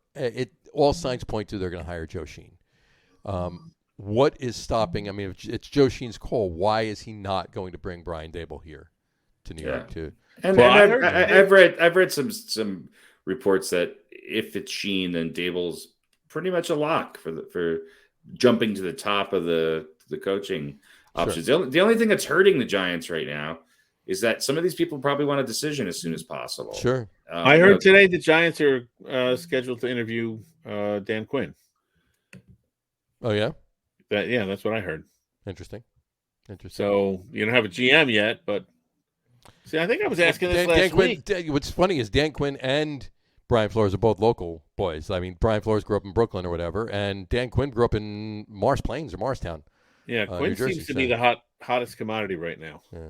Which that's the consensus. Is a little bit of a head scratcher to me. Yeah, I mean, he did a great job as a defense coordinator down Dallas. But I mean, look at it this way, and I'm not by no means am I comparing him to Todd Bowles, but look at what Todd Bowles did as the defensive coordinator in Arizona, and look what he's doing as the defensive coordinator in Tampa. But look what he did as the head coach. Oh, I understand all that. Yeah. So now Dan Quinn, make no mistake, Dan Quinn had a better record as a head coach of the Falcons than Todd Bowles did as head coach of the Jets, but you know, there's similarities there. So, but in any event, I mean, he was pretty good up in Seattle. I think it was the Legion of Boom he was involved with up there. Yeah, so, I mean, I think he did pretty well. Certainly, yeah. So, but in any event, decent resume. Right. But now CBS is predicting that Brian Flores is going to get the job. There's been a lot of reports out there that Deshaun Watson has been in constant communication for some reason with Brian Flores because they had talked obviously about Miami, I'm assuming at some point, that they want to package the two of them together and go to the Giants. I do not see John Mara, regardless of the outcome of, and we talked about this last week a little bit, regardless of the outcome of his personal, trials and tribulations for that matter, signing Deshaun Watson. It's too many skeletons there. Well, there's only one way that happens for next year, right?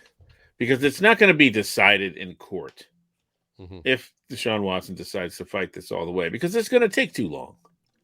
So he either has to take some sort of plea or settlement, and it seems like there are at least 2 or 3 of these women who don't want to settle. Now, maybe they just haven't gotten the right number yet or whatever, but he's going to have do something that sort of is, even if it's not an out-and-out admission of guilt, it's an admission of guilt in order to settle this. And so then you go, well, okay, that's done. Now he can actually play. Or now we can, think about whether we want to touch him again. Or do we want to touch the guy who goes, yeah, I got massages and I forced girls into, whacking me off and whatever, if he, you know what I mean? Like, okay, great. Now he can play, but now he's a serial sexual assaulter by his own admission. So now do we want him? Yeah, if there's any admission of guilt there or whatever, he's probably going to have to go on a registry too, right? I would think so. You would think, right? So, I mean, who the hell is going to want to sign him? I mean, it sucks because he's a ridiculous good talent. Is he going to register at Bed Bath & Beyond? Yes, in the fluffy pillow section. Yeah. But, we do love to give athletes a second chance. Right. But, I mean, if he's going to maintain his innocence and it's going to go through, and listen, and he could be convicted in the civil trial. You don't need a unanimous jury in the civil. You need 9. You need 9, yeah. So he may get convicted, and that might actually be the best outcome for him civil. As far as his deniability. Right. It's not a criminal trial. It's a right. Civil You can say, trial. well, it's all about money. Criminally, it was right. It was about money, but how long? That's not going to happen before next season. Hell no, not at all. To be lucky if it happens in 2024. Yeah. But yeah. Well, I mean, the other fact of the matter too is there's another word on the street, if you will, that Russell Wilson is exploring the idea of playing for the Giants. I don't think Russell Wilson's going anywhere. I don't think he is either. I think that's all talk to get him to let him have a little bit more control with Pete Carroll. or Well, over. they're also talking about Derek Carr too, right? I don't think Derek Carr is going to go anywhere. I don't think either. Derek Carr's going anywhere. As far as I think Derek Carr has sort of cemented himself to be, especially with the adversity that they had this year. I think he's sort of set there. It's a good fit. It is. It works. well, look, they fired Mike Mayock, right? So they're getting a new GM. Right. Mike Mayock yes. actually did. Fun fact for you, Mike Mayock, the only NFL playing time he actually did regular season games was with the Giants. Mike Mayock. So there you go. There you go. The interim coach should probably get a shot at being the new head coach, but that doesn't necessarily mean that he's going to. No, probably not. Because what's the if they can get Harbaugh. what's the Davis kid's name? I don't know his first name. Greg? Mike Davis, isn't it? Mike, yeah. Mark Davis. Mark Davis. Mark Davis. He's a lot quieter than his old man, but he's A little bit. he's kind of weird. His father had a better haircut. But Yeah, and I think his father had a better football mind too. and again, The Rock has a better haircut. But So I don't know. They might be looking to move Derek Carr. you never know. But look at it this way. I think what's the I always forget his name. Whatchamacallit? Chucky? The interim coach that took over for Bisaccia. But yeah, Bisaccia. yeah. Focaccia. Focaccia. Yeah, there you go. He should get a shot, but he should might get a not. shot. He really should But get a shot. That's my point. Look, Davis if they have a shot to job. get Jim Harbaugh, Yeah. are they giving Rick Bisaccia Probably a shot? not. No, that's my point. Mark Davis is a bit of a wild card. Right. So there you go. And you're going to bring in a new GM. You're going to bring in a new head coach. Mhm. If they're not in love with Derek Carr, they might be looking to trade him. Who would you rather have on the Giants, Derek Carr or Russell Wilson? Russell Wilson. No, that's a stupid. Derek Carr's brother David played on the Giants. He won a Super Bowl with the Giants. Well, he didn't really do anything. He was Eli's backup. He won a Super Bowl near the Giants. He was Giants adjacent. So, but in any event, yeah. So, and then also Cliff Kingsbury. There's been a lot of people in Arizona apparently calling for his head after 3 seasons. Well, listen, I think I don't think. I think you make a good case that that's an experiment that didn't work out. Yeah, but they've been a great team. They just can't put it together down the stretch. But then again, that's the same MO for the Raiders for the last several years, and they finally did it too. So I mean, hey, it's the same all over sports. It's when you get hot, right? If you're hot, you could be hot for the first 12 games of the season and go 12-0, and then other teams get hot, and then you're not so hot, right? Look at the Braves. Who would have thought at the trade deadline that the Braves were going to win the World Series, that they were even going to get to the playoffs? You know what I mean? So, I mean, it's not apples to apples, but it's the same principle. No, it's kind of like what do they say in golf? You drive for show and putt for dough, right? There you go. Well, the playoffs are the putting green. Mm-hmm. In the NFL, if you don't. Yeah, there's just certain teams that just don't have the confidence in them. And a lot of that has to do with the quarterback, but a lot of it just has to do with the overall composite of the team. And that's, why I made the picks that I did last week. And I think we all did, because there's just certain teams that they don't give you that sort of feeling that, oh yeah, they're going to win a big game against this team, which we know is going to be ready to go and has more talent. Yeah, I agree. Absolutely. All right, 2 other quick things really quick. I'll do them slowly. Two quick things slowly. One is just an announcement. There's not really to discuss about it. Word on the street is that the Jets are looking to trade back with one of their first-round picks. Good, great. And whatever that may be. Why would you want to use 2 top 10 picks? Why would you want to use 2 top 10? Why would you want to do that? And get 2? Why would you? What would you ever think of wanting to do something like that? I mean, yeah. It's There's just by the time we get to number 9, there's nobody we really like. We think we can take a flyer on somebody in the 3rd round. Well, on a couple of those guys, and so we'll trade away that 10th pick. If the Giants situation was the same as it was last year, would not have shocked me one bit to find out that they're trading both of their first round picks back, and just to wind up with 3 or 4 number 1 picks next year. you know, so that they can keep doing that. And 30 years from now, they can have all 32 picks. Yeah. So they can just field a team out of the first round. Yeah. Nobody has to show up except for the Giants GM, and they could just draft everyone on day one, you know. So anyway. But, all right. And the only they'll be pulling numbers off the board. What don't we have for next? We don't have a we don't have a sixth-round pick for next year. All right, we'll trade him for a sixth-rounder and an eighth-rounder. There you go. Get those covered. We want all the picks in the draft. There you go. So anyway, all right. I did want to bring this up last week, but obviously time constraints and everything else we were talking about. Too long.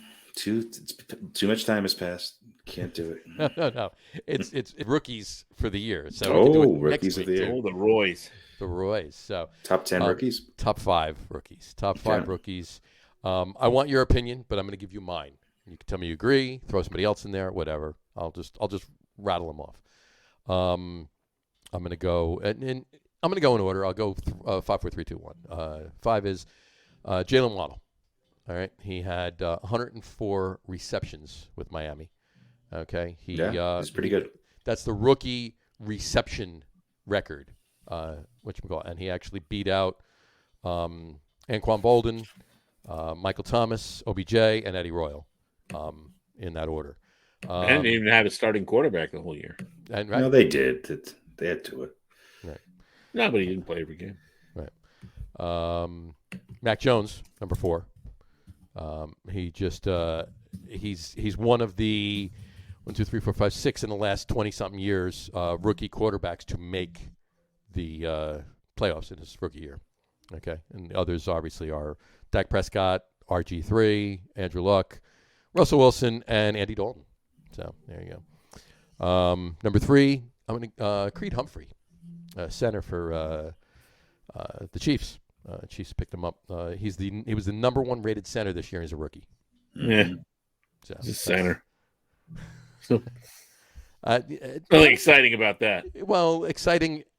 Nobody hikes the ball as good as this rookie. This guy. Actually, the center's probably the hardest offensive line position to play. It's the most boring. No, boring it's actually the most exciting. It is, but he's the number 1 rated center, and he's a rookie. So we know he can count to like 4. Nobody has to count anymore, right? They just stomp their foot and then you hike the ball. Right, exactly, something like that. So number 2. Number 2, Jamar Chase, 1,455 yards receiving. Yeah, 13 touchdowns. 13 touchdowns. So that the 1,455, that's a rookie record as well. Yeah, that's a 17-game season though. And he beat out Justin Jefferson, Anquan Bolden, OBJ, and somebody else I forget. But yeah, so he's got that record. And the number 1, I'm giving it to Micah Parsons because his 84 tackles, 13 sacks. He played edge. He played middle. He was a beast. And one more time, I'm just going to say he should have been on the Giants, but that's besides the point. So there you go. Those are mine. So Jalen Waddle, Mac Jones, Creed Humphrey, Jamar Chase, and Micah Parsons. Thoughts? Yeah, I mean, I would probably put Rashawn Slater on that list in the top, 5. I'd maybe have Micah Parsons 1. I think that's about right. But Slater moved. He moved positions, and he did. He had a 91% pass block win rate. Him and Humphrey, I think, were the star rookie offensive linemen. Oh, sure, definitely. Jamar Chase has to be there. Other names in no particular order. I think Kyle Pitts started a little slowly, but surely proved to be again another pick that the Giants passed on. And I think Patrick Surtain, missed the last game with the Broncos, but he was really, really good and played like a guy who's been in the NFL for 4 years already. Yep, I agree. Waddle, of course. Devonta Smith. I don't know how many receptions he had, but he was pretty close there. And then another Bronco, who might take over the starting spot next year. Javonte Williams for the Broncos, almost had 1,000 yards, rushing this year. So, and he was splitting time at running back. So, all things considered, is some pretty good rookie performances this year. There were a lot. Couple of quick numbers on Devonta Smith. Go ahead. They're impressive, but not kind of for the normal reasons. So 64 catches, 916 receiving yards, 5 touchdowns. Okay. But that was in the offense that had the fewest pass attempts per game in the league. Mm-hmm. And 2/3 of his receptions resulted in first downs. So he was the go-to guy. You know, I don't know how many of those were third down passes, but obviously he was the go-to guy in the offense that threw 29 times a game, which is the lowest in the league. So, well, that's another thing too. I just said before that Micah Parsons should have been on the Giants, and he should have been, but that's not who they were going to take. If Dallas didn't flip with Philly, and Philly take Devonta Smith, the Giants were taking Devonta Smith.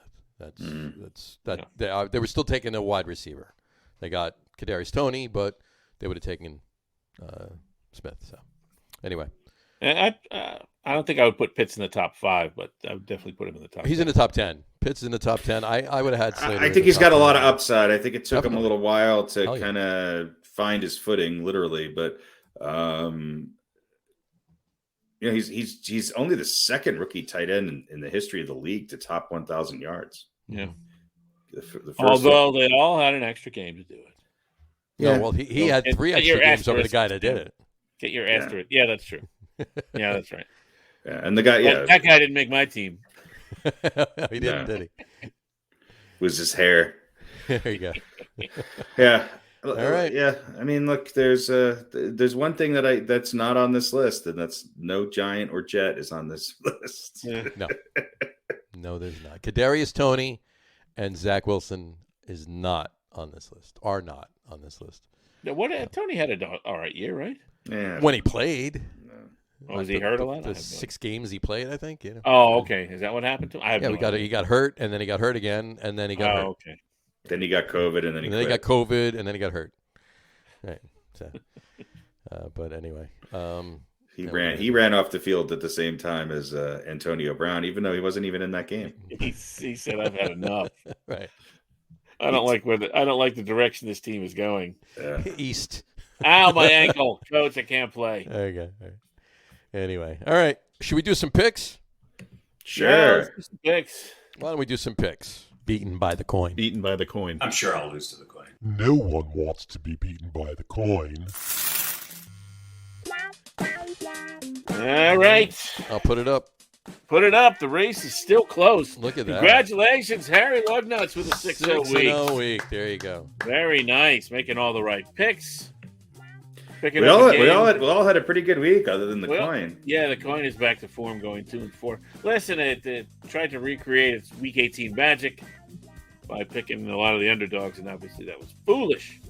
So Foolish, John and I I say. losing a game. So me, John, Harry, 1, 2, 3, and they're going now 6 games, back to 6 games under. All a game apart, the 3 of us. Yeah, all of us, 1 game apart. So it is a close race. Yes, it is.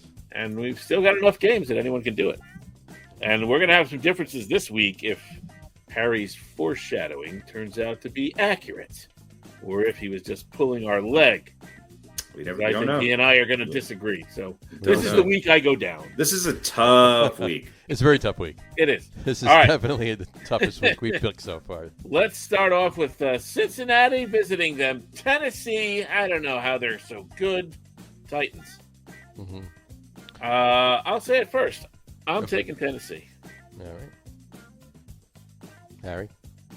I'm going with the upset. Joe Burrow's going to beat this team. This is I'm going with the Bengals. I would be taking, I'll say it like this, I'll phrase it like this. I would be taking Tennessee if they played this past weekend. They're not going to win. It's going to be good. It's going to be a good game. It's going to be a close game. Joe Burrow and Jamar Chase are winning the game. It's Cincinnati. Wow. All right. I thought I'd be alone on that island. Yeah. Let's see what the old coin says. I'll Coin show you says my tails. check mark right here. No, I believe you. So I'm alone on the island. The coin likes the away team, All right. which is the Bengals. Bengals. All right, next up, those surprising San Francisco fuck you Niners And the when was the last time they played? It was Week 11, Green Bay Packers. We haven't heard anything about Green Bay recently. They haven't played since Week 11. Well, I mean, they haven't really had to give much effort, right? They lost to the Lions in Week 18. Yeah, that was for show, though. That was for show. I think they had some of the second stringers in there. Green Bay's winning a game. I'm going to go with the anti-vaxxing man bun and all the way to the Super Bowl. Green Bay wins. Yeah, there are a few things that San Francisco can do to maybe pull off this week. Winning is not one. To maybe pull off the upset, but they need a perfect game. I don't think they have the offense. They don't. They almost lost to the Cowboys. Green Bay is a better team. And I think Green Bay is going to. And one thing that I did notice with San Francisco is that they leave a lot of the underneath routes open, and I think Aaron Rodgers is going to pick them apart. Dallas wasn't able to exploit it. I think Green Bay will, and I think this Green Bay will win pretty handily. All right, so we all agree Green Bay. I dropped the coin again. Oh, you and drop it. You know the coin's taking the Niners. Probably. All right, let's get a legitimate flip here. You need a referee hat when you. I gotta stop putting Vaseline on my hands before I do this. Sure comes up tails. They love San Francisco. Look at that. Yeah. Coin is going all out. Coin's saying fuck it. Well, it's like Coin can't possibly catch up. Coin's on DraftKings right now, taking Jimmy Garoppolo for over 300 yards. Right, exactly. 6,000 to 1. Yeah, the Coin's parlays are going to be sick. All right, the Los Angeles Rams versus the Tampa Bay Pirates versus the Tom Brady Buccaneers. Another tough one. Tampa Bay's got some question marks. That maybe 3 of their starting offensive linemen would be out this UC. Usually spells disaster, but I think Wirf will probably play. He's in a walking boot. He's been in a walking boot, so yeah. Can they switch that to a running boot or a trotting boot? Trotting boot would work. So, although I mean, how much more than a little bit of walking does he have to do? Yeah, I mean, this is a tough one. It's a hard one. I'm going to go with the Bucks. It's definitely a hard one. I honestly think it's gonna come down to home field. Yeah. If this game was in LA, I'd be picking the Rams, but I'm picking the Bucks. All right. For me, the question is, can they? Obviously, the Rams are a good team. Can they play like the team that they are, or and again, can they play their for potential 2 weeks in a row? Can they? Yeah. Right? Can they play to their potential for 2 weeks in a row? If there's any team that can get pressure on Brady, especially with the depleted offensive line, it's the Rams. It's a tough one. Common sense sort of tells me, but I think Tampa Bay I think they were able to overcome those obstacles this past week. I think rather easily. I think they'll win in a close one. I think this could come down to a field goal at the end of the game. Right. I'm going to take LA. I think they've got enough. I think they've got something to prove. Sean McVay had the team ready to go last week, and I think it wouldn't surprise me. It wouldn't be that surprising an upset. All right, let's see what the coin says. Coin says heads. So going once with again, the Bucks. I am out on an island again. Look at that. All right, that's fine. I told you this is the week I lose. This is all right. And finally, the Buffalo Bills visiting the Kansas City Chieftains. Mm-hmm. Is Buffalo for real? Both these teams are for real. These who's going to show up? This might be this might be the Super Bowl. I'm taking Buffalo, by the way. I'm going to go with the Bills too. It doesn't make a lot of sense, but I'm going to go with the Bills. I got to go with Kansas City. He likes KC. I got to go with Kansas City. I think that's a logic. I think that's a logical choice by a slim margin. It's really difficult. I'm so tempted to take the Bills. I mean, they can't do that 2 weeks in a row, can they? Well, they're not going to do. They're not going to do what they did last week. Right. But what they're going to do is they're going to put themselves in a position to win the game. Right. Because I think they're obviously going to be able to slow down Kansas City more than Pittsburgh did. So, sure. Yeah. Sure. Yeah. But I think this is a 28-25, 28-27 game, something like that. I really do. I'm on the fence. I really am. I'm just going to lean to. I'm just going to, again, same as the Tampa Bay and Rams game. I'm going to lead the home field. Yeah, I mean, I if agree. this game is in Buffalo, I'd be taking them. Yeah, it's hard to go against Kansas City, but especially at home. But I don't know. Buffalo's on a mission, and Sure. they're really good. They are. All right, let's see what the coin says. Coin likes the home team. Oh, I great. want Me and the coin. Chiefs, the chefs. Well, there we go. That's great. This is a tough week. This is a tough week. This could either blow it wide open for Radio Pete or make it even. John could take the lead. Yeah, yeah. We'll see. Well, you and I could end up tied. Mm. If I lose both of my alternate picks, then you and I Look, could end up tied. The way some of these picks are, it could you could take the lead, Harry. So it's kind of open to anybody. We're only a game apart. Oh yeah, that's true. I thought I was 3 games back. You're 2 games back of Pete, 1 game back of me. We're one game separates the 3 of us. Well, there you go. That's why I'm going big. Going big or going home. There you go. Oh yeah, you and I could end up tied and both ahead of John. There you go. All right. I don't know. I was told there'd be no math. Those are good. Well, there isn't. We don't have to do math. We'll just look at it next week. I have a hard enough time adding up the weekly totals and the no year-to-date math totals. and no stats. Pete. Exactly. We know where you're at. No logical comparisons. Yeah, I don't. And another week that we actually finished right when the. Look, we should have finished. There's only 4 games to pick. This is true. Well, I guess we normally do 5. So 5 or 6. Here's what we could 6, do. yeah, We could go John, and then you go Cincinnati, Green Bay, Tampa Bay, Kansas City. Yeah. Harry, Cincinnati, Green Bay, Tampa Bay, Buffalo. Yeah. And I get my 4, and then we flip the coin 4 times. Cleveland, Miami. Cleveland, Miami, the Detroit, Lions, and the Jags. Steelers are going to play another week. We talk about the Jags. 3 years ago, the Jaguars were in the AFC Championship game. Yeah, well. Yeah. Or was it 4 years ago? 4 years ago they were. Yeah. Anyway, but their owner's kind of a nut job, right? Say again? Their owner. Their owner is a bit of a nut job, right? Isn't he I don't know them. A sheik from Sheik wherever? Is Sahad, or what is his name? Yeah. He's. I think he's very much an emotional guy. A little bit. So, all right. Can kind of get in the way of as opposed to the other owners. As opposed to the other being a Dallas Cowboys. As opposed to the other Stepford owners. You can get in the way of quality decision making when you. Right. Exactly. So, all right. I guess that brings us to our top 10. Oh boy, finally.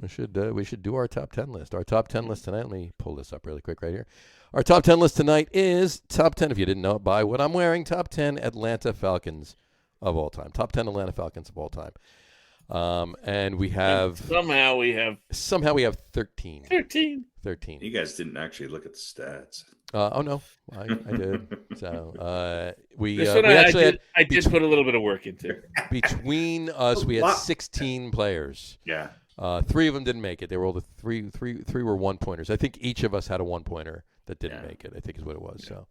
So, but in any event, 13. We have 13. We have a 2-way tie at 10. A 3-way tie at 5. So 2-way tie for last. A 2-way tie for last. There you go. All right. Fortunately, we don't really have to say that much about too many of these guys. No. We can talk about them pretty quickly. So I'd say just read their names. Skip the middle names. If we skip the middle names, we could take 5 minutes out of this. At least. All right. We'll start. Number 10, tied for number 10, our first number 10, if you will, is William Andrews. William Andrews. No middle name. So there you go. Saved it right there. A running back out of Auburn, drafted in the 3rd round in 1979 by the Falcons, played his entire 8-year career with the Atlanta Falcons. He was a 2-time second-team All-Pro and a 4-time Pro Bowler. And he won the George Halas Courage Award in 1987 after he retired, and he's in the Atlanta Falcons Ring of Honor. 5,986 rushing yards and 30 touchdowns for his career. William Andrews tied for number 10. All right, also tied for number 10 is somebody that's been on another list recently, and that would be Mr. Tony Gonzalez. Yeah. Obviously, he was, I believe, number 1 on the Kansas City list. Yeah, which is why I left him off this one. And just not enough time. He didn't have enough time in there. But he definitely is. compared to stats and everything else that he did do with the Falcons, he actually, did do a lot for the team. So Anthony David Gonzalez, tight end, of course, out of California, drafted in the first round with pick number 13 in the 97 draft by the Chiefs. And after 12 years with the Chiefs, he played 5 years for the Falcons. 6-time first-team All-Pro, and one of those was with the Falcons. So 4-time second-team All-Pro, 14-time Pro Bowler. 4 of them were with the Falcons. 4 of the 5 years he was on the Falcons, he was a Pro Bowler. Receptions leader in 2004, 2000's All-Decade Team, 100th Anniversary Team, and, of course, he's in the Pro Football Hall of Fame. Mr. Tony Gonzalez, tied for number 10. All right. That brings us to number 9. Number 9 is going to be Mr. Keith Brooking. Keith Howard Brooking, to be exact. Middle linebacker out of Georgia Tech, first round pick number 12 in the 98 draft. He spent 11 seasons with the Falcons, and then 3 seasons with the Cowboys, and he finished his career out in Denver with the Broncos and Harry.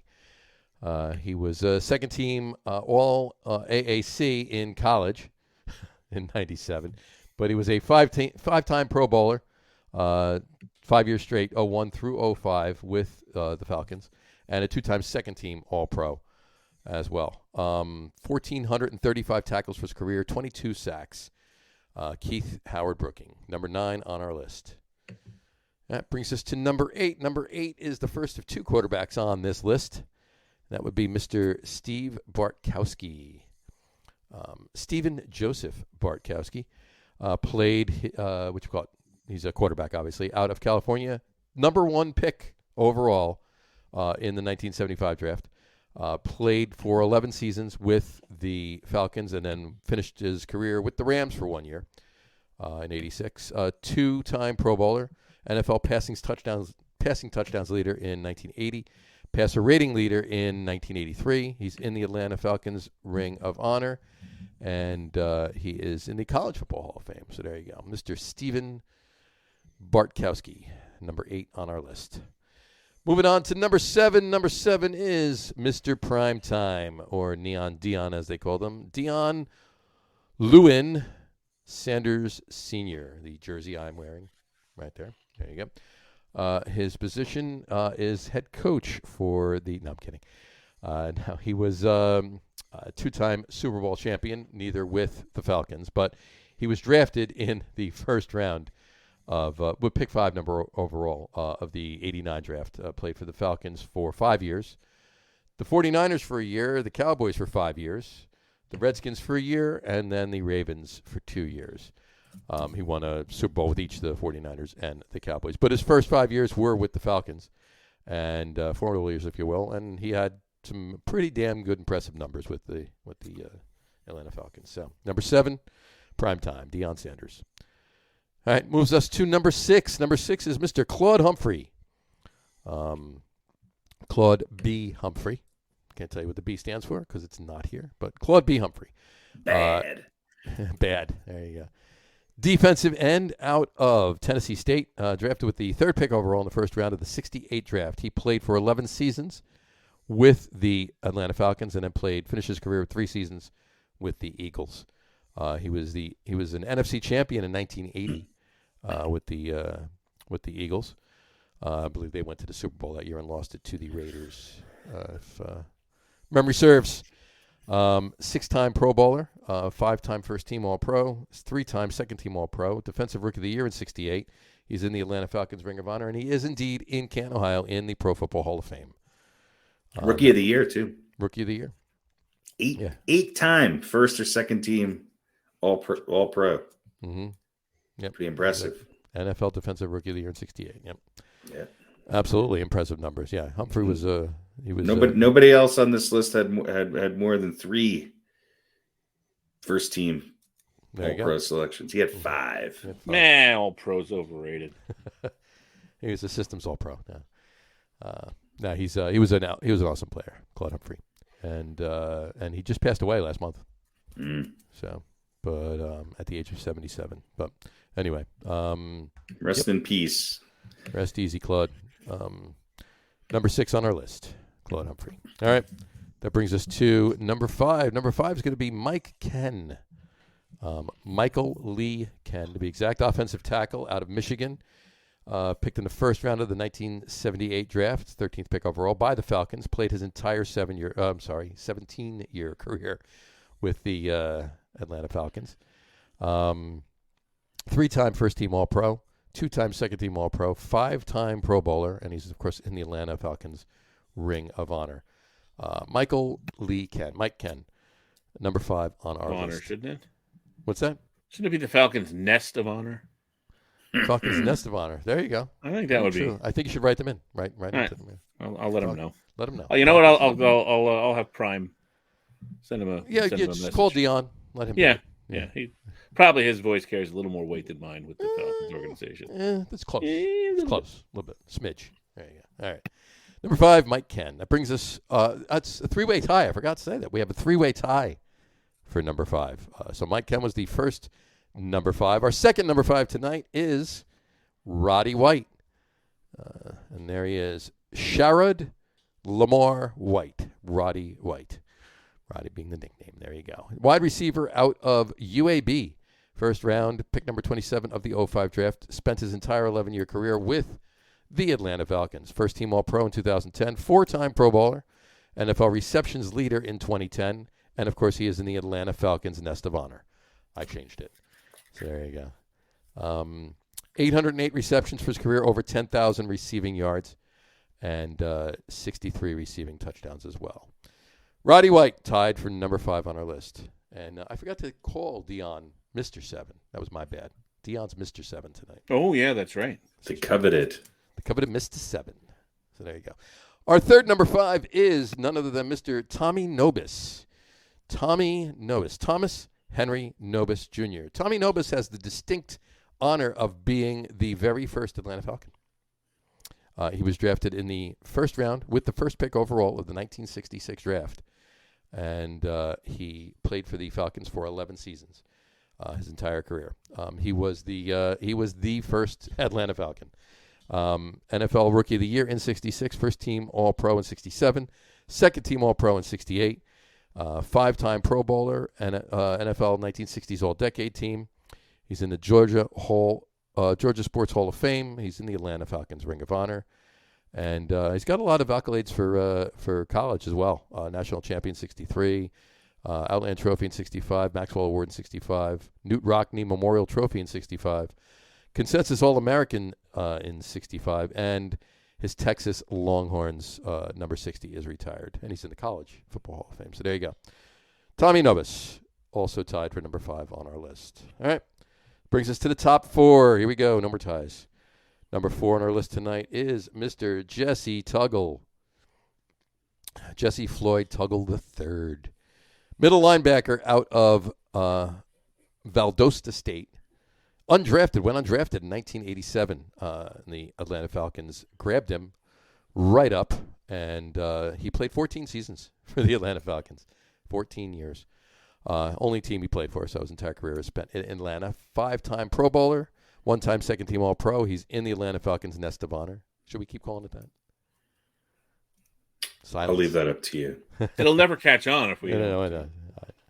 If we don't, yeah. So I think Atlanta Falcons, nest of distinction. Nest of distinction. I like that. There you go. So Atlanta Falcons Nest of Distinction, formerly known as Ring of Honor.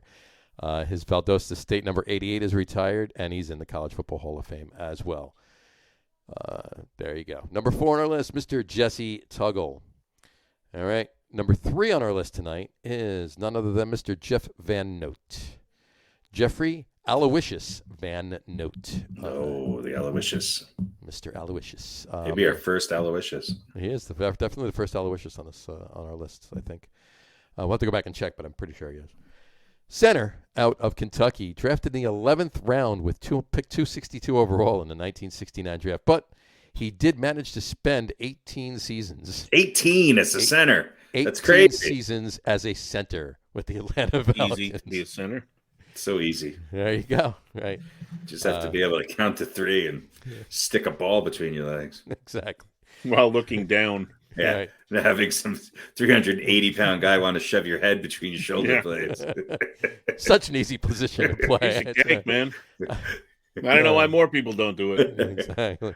It's nuts. You have to be nuts to play center. You do. Two-time second-team All-Pro, six-time Pro Bowler over his career, over his 18-year career, 1969 through 1986. Think about that. He started playing football in the 60s and finished not too far away from the 90s. Yeah. As a center, Yeah. But anyway. And, of course, he's in the Atlanta Falcons nest of distinction as well. He played 246 games. He started 226 of them and recovered 4 fumbles in his career, too. So, very good. I think if you asked him what would be the best era for, like, partying, Mm-hmm. would it be like the tail end of the 60s into the 70s? Would it be the late 70s? Would it be that early 80s into the mid 80s? Well, psychedelics were definitely better late 60s into early 70s. Cocaine hookers and, Right, that's what I mean. It's like 3 70s into 80s, definitely. Yeah. And then, he never got in. 80s was kind of an extension. Then again, he was 40 years better old. Cocaine. He was 40 years old when he was playing his last season. Well, once he retired, he started heroin. But, before that, it was just typically Jack Daniels and Coke. Right, there you go. This is parody, folks. We're kidding. So, Yes. anyway, but he probably didn't party. That's probably why he probably why he was a played center until he was 40 He was years a center who old. played 18 years. He was in bed by 9:30 every Exactly. night. For the last 10 years, for the last 10 years, he was literally in a bathtub of ice from the end of the game to the start of the next game, right? Exactly. So they brought him in his food and his supplements, and he just got out, got dressed, and went out and played the next game. Anyway, all right. Number 3 on our list, Mr. Jeffrey Aloysius Van Note. There you go. All right. Number 2 on our list tonight is one of 2 players still playing in the NFL. This one, although, is not on the Falcons anymore, is Mr. Julio Jones. Number 2 on our list tonight is Mr. Quintorris Lopez Julio in quotes. Quintorris Lopez Jones Jr. Julio Tennessee Jones. Titan these days. He is a Tennessee Titan. He is playing this weekend against the what's that team? The Bengals. And I did not pick his team to win. I guess Jeff Van Note. Here you go. Right. There you go. He was drafted as a wide receiver out of Alabama, drafted in the first round with the 6th pick overall in the 2011 draft by the Atlanta Falcons. He played 10 seasons for the Atlanta Falcons, and this is his first season with the Titans. First season not a Falcon. 2-time first-team All-Pro, 3-time second-team All-Pro, 7-time Pro Bowler, 2-time NFL receiving yards leader, NFL receptions co-leader in 2015, member of the 2010 All-Decade team. In college, he was a national champion in 2009, an SEC champion in 2009, freshman of the year in 2008, first-team All-SEC in 2010, second-team All-SEC in 2008. And high school, he won awards, too. It was an All-American USA Today, high school All-American in 2007, and Alabama Mr. Football in 2007 as well. He has an NFL record, 95.5 average receiving yards per game. That's pretty good. Yeah, he's pretty good. Yeah. Who has a better game? Jamar Chase or Julio Jones? This week, Jamar Chase. This week. Jamar Chase. But, will he live up Tennessee's pretty good at shutting down the big receivers. Julio Jones's career, I'll take him over the long term. But, yeah. Over the long term, I would do that, absolutely. But for this week, Chase. Yeah. So probably. But for tonight, he's number 2 on our list. Yeah, Jamar Chase, you're like number 6 on the rookie list. Mr. list. Mr. Quintorris Lopez Jones Jr. Julio Jones, number 2 tonight. All right. That brings us to number 1. Number 1 on our list is none other than Mr. Matty Ice, Matt Ryan. Matthew Thomas Ryan, better known as Matty Ice. Quarterback out of Boston College. Drafted in the first round with the 3rd pick overall of the 2008 draft. Spent his entire career, is still spending his entire career on the Falcons. Just finished his 14th year. Just finished his 14th year with the Falcons. NFL MVP in 2016. Offensive Player of the Year in 2016. Offensive Rookie of the Year in 2008. First Team All-Pro in 2016. 5-time Pro Bowler. NFL Passer Rating Leader in 2016, NFL completion percentage leader in 2012, All-Rookie Team in 08, Burt Bell Award in 2016. In college, he won the Manning Award in 07, Johnny Unitas Golden Arm Award in 07, AAC Player of the Year in 07, Offensive Player of the Year in 07, First Team All-American in 07, First Team All-AAC in 07, and his Boston College Eagles jersey, number 12, is indeed retired. He has 8,003 passing attempts thus far in his 14-year career, and 5,242 completions. Completion percentage 65.5. 367 touchdowns to only 170 interceptions. It's pretty damn good. And he's only 265 yards shy of throwing for 60,000 yards in his career. So, assuming he plays next year, I think he'll get that in probably, between at least the first 2 weeks, if not just in week one. Passer rating, career passer rating number is 94.2. That's pretty damn good as well. And he has 12 rushing touchdowns as well. So there you go. Matty Ice, Matthew Thomas Ryan. Matt Ryan, number 1 on our list tonight. You guys have anything to say about Matty Ice? Yeah, he lost that Super Bowl, though. He did. Well, he didn't. Well, Yeah. he didn't lose it. His team did. But I mean, the defense couldn't stop. I forget who it was, and some the team offense from the Northeast couldn't put the ball in the end zone. So. Right. Exactly. Gotcha. So anyway, all right. Do you think he's a future Hall of Famer? I do. I think so. I don't think he's a first ballot Hall of Famer, but I think he's going to Hall of Fame. Mm-hmm. I think he will. Yeah, he throw for 60,000 and He throws for 60,000 that's yards. a damn good touchdown to interception ratio. I don't know what the number is, but 300 something to what was it, 150 something? 300 and what was it? 300 and I agree. 367 to 170. One of the interesting things about this franchise is that obviously Tony Gonzalez will be in Dion, Hall of Famers, no doubt. But I consider them both their prime of their career to be with other teams. Yeah, Dion a little different, but they'll probably be inducted with other teams.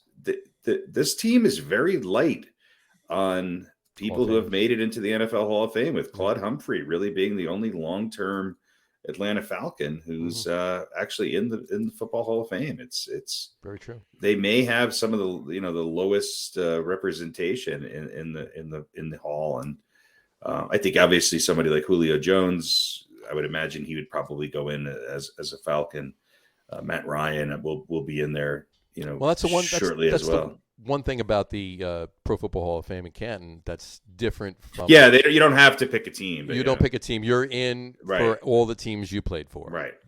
So. But I mean, there's a lot of people on the list of Atlanta Falcons who were never really even with them or with them for 1 year. You know. Oh, sure. Yeah, of course. And that's one thing I noticed looking over some of these lists is there were guys who and you could technically put Dion in that category, and obviously Gonzalez with the Falcons, their time with the Falcons, they had a really good 3 or 4 or 5 year stretch, and I went, oh my god, yeah, that guy was so good, and then they went somewhere else, or they didn't play, or got hurt and retired or whatever. So they were on track. Decade. Yeah, they were on track to have great careers for 4 years or maybe half a decade, and some of that spent with Atlanta, but that doesn't get you in. And but there were a whole bunch of guys that went, oh man, this guy, if it wasn't for the short term, he was top 10. This guy's top 10 too. But even Jesse Tuggle's got to be on the border. I mean, if somebody like Van Note or Mike Ken or some of these guys aren't Brooking, guys that played for years and years. Even Steve Bartkowski. I mean, he was only a Pro Bowler twice, and he didn't necessarily. There's other. It's hard to rise to the top as a quarterback, especially in that era. But there's not that many Hall of Famers from this team. Yeah, and what you were saying, Pete, I think is a testament to the state of the NFL and the state of basically a team like the Falcons that some of those years, needed to maybe not go into rebuild mode, but okay, do we want to sink a ton of money into re-signing this decent player, or do we want to go out and get like 3 other pieces that we can afford? So, Yeah, and some of these guys were having great seasons on, pretty lean years for the team. Sure. But they'd have, kind of one or two guys who sort of had a standout. And Right. they're just sort of, I don't know. Atlanta is just kind of they're kind of like the Hawks, Yeah. They're sort of an also ran, they put quality teams out there, get there once in a blue moon, but there's never any real. They don't have their Dominique Wilkins, though. They don't have. Yeah, but there's no sustained, really high level of success. There's medium high levels of success, and obviously low points, but they just never seem to have that. I mean, with Ryan, some of those years was probably right the latest period of time where they were really playing at a high level. But even then, it wasn't like they. How many Super Bowls did they go to during that time? One. Falcons So have been to two. They've been to two. Right. So just I don't know. Never quite had enough to stay good for a number of years and give themselves a chance to get back to the big dance and maybe win it. All right. Well, that brings us to this week's Old Balls. Old balls. Harry, tell us who this week's Old Balls recipient is. Well, this week's recipient of the coveted Old Balls Award I think ties right into what Pete was talking about. Okay. It's none other than Mr. Warwick Dunn, who split his time between the Tampa Bay Bucks and the Atlanta Falcons in the NFL, was a national champion with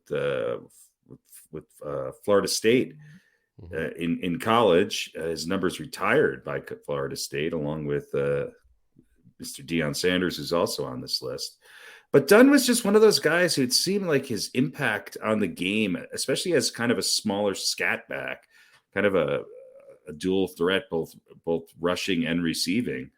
It just seemed like he had a pretty big impact on the game. He was a 3-time Pro Bowler, 1 time with the Falcons. He was NFL Offensive Rookie of the Year in 1997 and is in the Atlanta Falcons Ring of Honor. The Nest of Distinction. Very good. Yes. And look, he had over 10,000 yards, almost 11,000 yards, average over 4 yards a carry, and just under 50 touchdowns.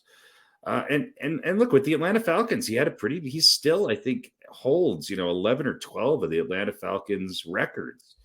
Rushing yards in the playoffs, rushing yards in attempts for the playoffs, rushing TDs in the playoffs. He benefited from actually playing in Atlanta Falcons playoff games, and also holds some records still with the Buccaneers. He was one of those guys who was kind of I don't know. I think I think in the years following his career, there were a lot of guys who fit into this category of sort of a smaller running back who was not only a good runner but also could catch the ball. And his first 10 seasons in the league, he finished with over 1,000 combined rushing and receiving yards, which is nothing to sneeze at. I mean, that's somebody who's producing yardage year after year after year. Sure. And I don't know. I just when I was thinking of guys who I just remember being in an Atlanta Falcons uniform, Warwick Dunn was who came to mind, and I think he had a pretty impressive career. Considering he was back and forth, he actually ended his career with the Bucks after starting his career with the Bucks. But sure. Great player, and probably top 20, maybe Atlanta Falcons of all time, maybe even higher. There's not that many guys in the Atlanta Falcons nest of distinction. He's one of them. So there you go, Warwick Dunn. Very good. All right, there you go. Warwick Dunn, tonight's Old Balls. Old balls. All right. Well, there you go. Should we chat about some NBA or? Oof, sure. What do you guys have to say? Anything different than last week? Not so much. Not it's really, pretty much right? the same, yeah. Utah's in a little bit of a slide. I think Phoenix is sort of distinguishing themselves as even Golden State's had a little bit of a slide with recently. I think they're having a little bit of a time adjusting to Klay Thompson's return. Mm-hmm. But Joel Embiid continues to make a strong case for for MVP honors, and that guy Giannis just year after year after year after year continues to be just an absolute force to be reckoned with. But I don't know. Bucks are struggling though. I mean, they're struggling, and yet they're still there. They're still they're only 2 games out of first, but they're I think they're 28-19. They're having 4-6 in their last 10 games. Yeah, they also went through a stretch where they were missing, like a lot of teams, where they're missing half their team. Yeah, So I mean, look, the Nets are ahead of them by a game and a half. They're tied in the win column. I think the 2 teams that made the biggest offseason moves in the East are the 2 teams atop the East right now, tied virtually. Yeah. Miami's got 29 wins all of a sudden. Yeah, and we've been talking about them. Yep. I mean, they went to the finals a couple of years ago, right? And yeah, sure. I mean, I think if you got to look at the teams that are just, Miami probably expected for them to be better, but they've certainly performed real well. But Charlotte and Cleveland's 27-19. Charlotte's 25-20. Both those teams are ahead of Washington, Boston, Toronto, the Knicks, the Hawks, and the Pacers. I mean, it's been an interesting year, and I just think Phoenix is the most consistent team. We talked about were the Warriors, and now all of a sudden Phoenix still only has 9 losses. Mm-hmm. Yeah. And Dallas is starting to creep up a little bit. Yeah, Dallas has had a good couple of weeks. Good run. They're 9-1 in their last 10. And the Grizzlies too. Memphis. That's the other team. I mean, Memphis has won 31 games. Yep. And the Lakers are 500. Lakers are 500. Clippers are just under 500. Who would have thought the Clippers and the Lakers would have the same record as the Minnesota Timberwolves at this point? Yeah. But exactly right. I think the first round of the playoffs this year in the West, especially, could be really interesting, and you could have some pretty big. You could have some teams that you haven't had in years past have first, home court advantage in the first round, like a Memphis. I mean, right now Memphis is ahead of Utah. I never thought I'd be saying half that. a game, but still, it's like, when was the last time you saw Utah in 4th place in the West? Right. It's been interesting, but and listen, I mean, we're rough. We're just about the halfway point, right? So just past. I mean, we have the same playoff format as last year again with the play-in. I mean, you could see the Lakers in that get bounced play-in situation for the second year in a row, which would be insane. I mean, because they're running out of time. Yep. The rest, they're. I mean, it's virtually impossible without major injuries or crashes of not just 1 or 2 other teams. There's 4 or 5 other teams.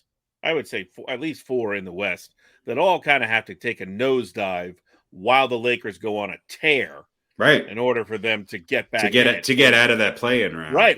It's not like, we just got to put it together for the next 10 games and we're right back in the regular playoff spot. Right? No. You're 12 and a half games out halfway through the season. You're probably going to be in that play-in situation. Let me ask you guys a little bit about the Nets, who continue to be an interesting watch. I think just because now with Durant out, looks like going to be out for a while. Hey, look, Kyrie Irving, him and Patty Mills won this game tonight for them by 1 point, on the road against Washington. James Harden, -8 tonight, only 18 points, 7-21 shooting, 0 for 5 from 3-point range. Is LaMarcus Aldridge coming in off the bench, 27 points. So you're looking at a team that really won it. You're looking at LaMarcus Aldridge, 27 points in 32 minutes. Kyrie, 30 points. And Patty Mills with 17. Harden obviously contributed, but is this a formula that's going to be able to keep the Nets within striking range? And then the question, I think they were bringing this up on some of the talk shows this week, do the Nets not want to have home court advantage in the first round. Right. I We think talked I about brought last that week or up a couple of weeks ago. Right. Yeah. They might not. I mean, well, I just think it does. I mean, look, they were a one big toe away from going to the finals. Yes, it is a good song. So obviously they can turn it on when they need to, and I think with a healthy Kevin Durant and anybody around him, they have a chance of winning a championship. Yeah. But does this not just prove the point that when is Kyrie just going to reconsider and say, look, maybe I need to. It's been a year and a half. No one's died from the vaccine, so maybe I should give it a shot and be able to play in some home games. I think the answer to that question is probably never. No, but they're going to be a very. I don't think without Durant in there, I don't think they can lean on Harden like they have in years past. And I think they're a very average team without Kyrie in this lineup. If Durant is not playing, I think with Durant, they can. That obviously makes up for a lot of sins. Obviously, they're better with Kyrie, Durant, and Harden all in there at the same time. Yeah. I don't think we're going to see that for could be 3 or 4 weeks, if at the best bet. I think Durant's going to be out for a while. He's going to be out for a while. He'll be out for a while.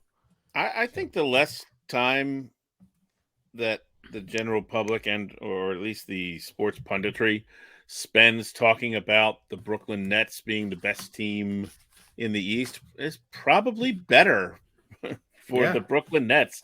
I think they probably just don't want to be the subject of conversation. Right. Because it's not really a topic of, hey, look how good they're playing. It's really usually comes down to Kyrie's vaccination status and James Harden. And, to me, the James Harden piece of the puzzle is more interesting to me. Right. It just seems like his ability to get off shots has diminished significantly this year. Right. Yeah. Well, he does slump, but my point is they're damned if they do and they're damned if they don't. If they go out and win, they're the best team in the East. And if they go out and they lose a game, it's like, well, what's wrong with them? Well, they should be the best team in the East. They should. But my point is, I think they, at this point, talk about the Bulls and what they're doing. Talk about Miami. Talk about Philly, right? Philly's talk coming about Memphis. On. Philly's been coming on for a week and a half, 2 weeks now, right? Talk about Embiid.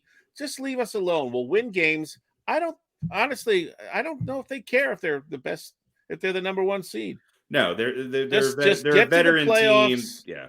Make sure everybody's healthy, and then then we'll try and turn it on. And Kyrie, I don't think he's ever going to take the vaccine, so listen, if you don't have the home field or home court, you get him. Then he gets to play. You get him for an extra game. So if that, it's more reasonable to think he's not going to change his mind than to think that he is. So maybe you kind of, you don't throw games, obviously, but talk about everybody else. We'll just play, and then when Durant comes back, then we'll get press again for a few games. I think they have a potential to be better in anonymity. Yeah, or relative anonymity. And I think this Miami Heat team is a good matchup for Brooklyn. I think they're a defensive minded team who also has some guys who can score very efficiently. Yep. And Miami and Chicago. Yeah, I think both those teams could give Brooklyn a run for their money. They're going to give them some problems, especially because they're going to struggle. These teams can D up on them and play way better defense than Brooklyn can, even at their best. Mm-hmm. Yep. All right. Well, what about the Knicks?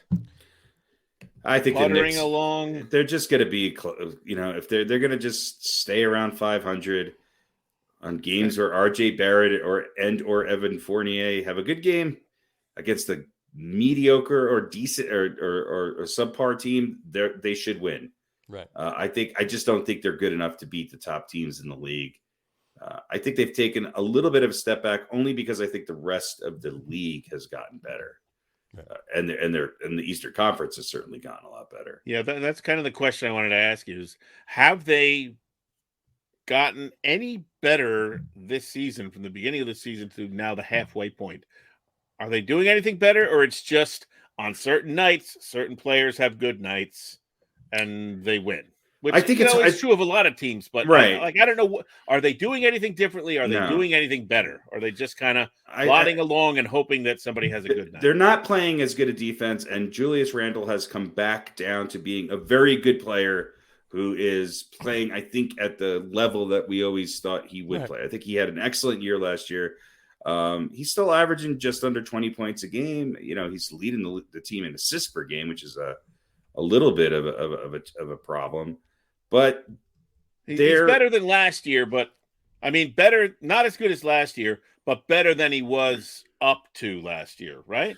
About as good. I think he's about as good. Okay. I think what makes him better is that he's the first option on a team that where he wasn't prior to that. Mm-hmm. And I still think that his best basketball could come where he's a second and or 2A, 2B option. Mm-hmm. I don't think the acquisition. Look, Fournier's been playing decent ball lately. The last couple of games, he's had some really good games. But they've lost to the Timberwolves. They've lost to the Hornets. That was a terrible loss to the Hornets. Yeah, and the Knicks starting the Kemba Walker. Kemba's doing okay, but. He had 19 the other night, right? He had 19 the other night. Yeah. But what I really look at is he had 4 assists. Julius Randle had 9 rebounds and 9 assists. Kemba Walker, they're just not getting and the out of all of the starters on that team, the Knicks still are missing that defensive tenacity that they had last year. They're a good team. I think they're going to probably wind up being right around 500. Mm-hmm. I hope they can go on a little bit of spurt, but I just don't see it happening. Yeah. Well, let me ask you. I didn't get to ask you last week because you had to sign off or whatever before we got to basketball. What do you think of the Knicks getting rid of Kevin Knox? Well, I think it was a good move. I think what they got was, You like Cam Reddish or? Yeah, I think he's a much better. What the hell is that? What's what? I think he's a much. Something was coming through my headphones. I think something's going on in my house. I think that I didn't hear it. I think that Cam Reddish is. I think getting rid of Kevin Knox for Cam Reddish. I know there was. I think wasn't there a pick involved there too? Or was a protected first round pick, and Kevin Knox went to. Atlanta. Yeah, we'll see. Reddish has he played for the Knicks yet? I don't think he has. I don't think he's gotten in any games yet. Yeah, I think he'll add some shooting that they need, and I think the Kevin Knox experiment with the Knicks, he just wasn't fitting in. He wasn't getting any playing time. Yeah. Well, he was the guy. I think I said he was the guy last year that he was terrible, but they kept putting him in. Yeah. Right. So it was just. Yeah, they got anything was better, right? And Reddish is a better scorer. He's going to have to learn how to play a little bit more defense. The thought process there is that he's had a he played in college with RJ Barrett. I think he's another wing that'll give the Knicks be able to allow the Knicks to spread the floor a little bit more and maybe get up and down the court a little better. Yeah. If he can come in with the second unit and provide a little bit of a punch so they don't fall off as much shooting wise. Mm-hmm. And then I think it gives them some options, even in a starting lineup, if they want to go smaller and, move Fournier, into the center spot or they can move these guys around a little bit. Sure. So they have I think it's a modest help. Yeah, a little bit. The biggest problem is the D, right? Obviously, compared to last year anyway. Yeah. So, but do they make a big move at some point? I don't think they can. I don't think so. I don't think they don't have enough to give away. I don't think. What are they going to give? Yeah. What are they going to give? I think that who's going to be a free agent in the offseason? Who's going to really be able to fit into what the Knicks have built here? Is there a big free agent? What if they're hovering at 11 or 12 and 10 teams, right? Head to the playoffs with the play-in. I think you Right? could see some. Look, the good thing for the Knicks is that Evan Fournier and RJ Barrett they're playing their best ball right now. Mhm. So Barrett's been on fire lately. yeah, but I mean, look, if there's a big name out there, that's who somebody's going to want. They're going to want an RJ Barrett. They're going to want an Evan Fournier. Those are, I don't think the Knicks are going to move Randall, but those are the players that they're going to want. Right. Other than that, I don't. Unless know. you're getting somebody like Dame, it doesn't make sense to move these guys. No. So. No, Right. and I don't. And Dame's not. I don't think he's going to be part of the. Well, I just don't think he's going to be part of the discussion right now because he's out. He's he underwent surgery. Mm-hmm. So I there's not a lot of guys I think that are big name players who want to be moved or are looking to be moved right now. Even the Bradley Beals of the world. Mm-hmm. Washington's not playing all that bad, so he's having a pretty good year. So I don't know. I don't know who. What name is really being talked about at a trade deadline? I haven't heard anything. So there's not much. No. There's not much. When is the trade deadline anyway? Next month. Yeah. Right? Sometime in February. I don't know. Is it? Right? Yeah. Sometime in February. February 10th. February 10th. Yeah, early February. Yeah, 10th. Yeah. There you go. It's what? 3 days before the Super Bowl. Trade There we deadline. go. Coming down. I mean, I think the one thing you'll finally maybe see happen I think it's NFL Honors Night too. is you might see Ben Simmons actually go somewhere. There you go. Maybe. Okay. Yeah. So, all right. All right. One final thing about the NBA. Go for it. Also about the WNBA. They have a new head coach in Las Vegas. The Las Vegas Aces of the WNBA. Yep. Her name is Becky Hammon. Mm-hmm. That's right. She's a former WNBA superstar on court. Absolutely. My question to you, though, what job is she leaving to go be the head coach in Las Vegas? She's with the Spurs. That's right. She was with the Spurs. Yeah. She's an assistant coach with the Spurs. First full-time female assistant coach, I should say. Mm-hmm. She's the first female to ever be a head coach. And didn't she serve as a acting head coach for a game under Pop? I don't know. That doesn't. I believe she did. Yeah. That doesn't really count. But well, it does. she wasn't hired as the head coach. She just Well, that's filled. true. That's like the president's She sick served today. as The president's the- sick today, so the vice president's gonna, Right. He served as the president for a day. Yeah, so- Right. But either way, good for her. And Excuse me. She served as the president for a day. she served as the president coach. Right. And boy, nice to be working under Popovich for 8 seasons. Right. Yeah. Absolutely. So now you can expect the Las Vegas Aces to Wipe up the floor with everybody they play. wipe up. Well, no, because they don't know he's coming first. Well, They don't that's really true. care about first, right? Popovich's one of those guys. Let's just get to the playoffs, And right? then we'll do our damage there. She'll be very good at load management. All right. There you go. Everybody's going to be healthy and Sure. rested heading into the playoffs. There you go. And she was a great player, too. So Yeah. Congratulations to her. Congratulations, Becky. I did not know that she was with the Spurs until Yeah. today when I read that. Oh, yeah. So good for her, and good luck in Las Vegas. Mm. Got to be tough to. Well, I mean, they have the air conditioned out there, but Vegas is. I know a couple of people who live in Vegas, and they were transplants. They go, you first get out there, it's the air and the dry, the humidity and all that It's stuff. dry though. Or the There's no lack of humidity it or there. whatever. It's a lack of humidity. It's just Right, dry. but So like you're in an oven. That's all. It's the dry heat. Really, it screws with you It for a does. while. You have to get It does. used to it. So, Mhm. but they, obviously don't play indoors or outdoors rather. Yep.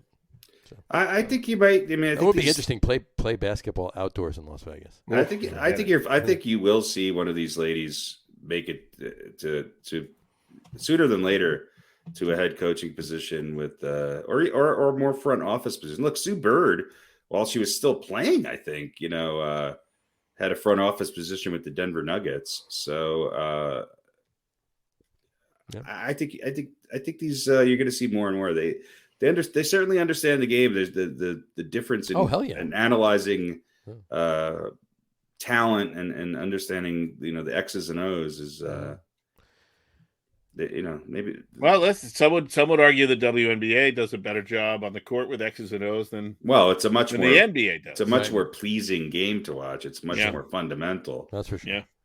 If you're an old school basketball fan, I mean, If you like That's, passing and yeah, it's the only place you get to see Bill Lambier. There you go. I don't think he's coaching anymore. But On that note of outside, what do you think about the NBA doing like the NHL does? They do the Winter Classic or whatever. I think it's going to be hard. Winter Classic outdoors. I think it's going to be hard. Basketball. I think it's going to be hard to play on ice, but Well, they'd be like, "Oh, an outdoor classic at Golden State." Ah, come on, that's cheating. No. You got to do it. You got to do It's it. got to be like Oklahoma or Oklahoma City or someplace. Yeah, no, or Minnesota. Do it in Minneapolis. Yeah, Minneapolis. But Becky Hammond is actually replacing Bill Laimbeer as the head coach. There you go. There you go. All right. So that's a difference in styles, most right. likely. And speaking of hockey, Yeah, exactly. Smooth segue. Nice. segue. Yeah, very good, John. Smooth segue. Yeah. There you go. No, it just Rangers are no longer in first place in the East. What? Yeah. Yep. Yeah, they're 25 and 10, and the Hurricanes are now 26 and 8. So same points. They both have 54 points. But in any event, their winning percentage is a little bit different. The Rangers didn't win today. Don't they have 56 points now? Yeah, I think they won. Yeah. They're 26 and 10 now. Yeah, so the Rangers are up. They're up by 2 points. All right, hold on. Refreshing. I But just they refreshed 5 minutes ago, so it didn't take it. Yeah. Hold But on. it's Yeah, close. They won. They beat Toronto. Capitals are right on their heels, too. There you go. Yep. Well, the thing about the Rangers and Washington is they have 4 more games in hand than Carolina. They do have 4 more games in hand. So Carolina's Carolina's 36 got games. 4 games to get, 2 in points. theory, to get 2 points to tie the Rangers. So Right. most likely by the time they get to 40 games, they could very well be in first. Sure. Exactly. So. Yeah. Other than that, Tampa Bay keeps cruising along. How about those Avalanche? Yeah. 8-1-1 in their last 10, a 3-game winning streak, Mhm. and plus 41 differential, which I believe is the highest in the league. No, Florida is plus 43. The Islanders are now playing better hockey than the Kraken. Finally, Yeah, they're in 8th place in their division. they're in And I 8th think, place out of 8 teams. Yeah, There's a couple teams that have 3 losses, but Colorado has the only 2 losses at home, 2 losses which at is home. best in the league. yeah, 16-2-1. That's and they're pretty good on the road as well. Yeah. Yeah, the Avalanche are playing good hockey. St. Louis looks pretty good. I don't know. I think by the end of it all, though, those Vegas, what are they? The Flying Elvises? Flying Elvises, yeah, or Golden Knights. Well, the Flying Elvis impersonator. There you go. Yeah. They're pretty damn good. Yeah, they are. Well, listen, not that I follow hockey, but Los Angeles. When was the last time they were good? They're in second. Kings. Well, When was the it's last been a time while. they were? It's been a while, right? I think when they beat the Rangers in 2012, was it 2011, 2012? Yeah, like It's been I 10 mean, years, almost 10 Remember years. the glory days of the Kings from way, way back, Sure. but Yeah, even though to me they're a brand new team. Mr. Gretzky certainly gave them a little bit of notoriety. A little bit. yeah. A little bit. So, But I mean, again, not that I follow hockey all that closely, but to me, they haven't been particularly. Well, all the relevant in a while. California teams are within a game of each other. Yeah, that's right. That's right. And 1 point of each other. yeah, They're sure. 6th, 7th, and 8th in the standings. Gotta love it. There you go. All right. Well, there you go.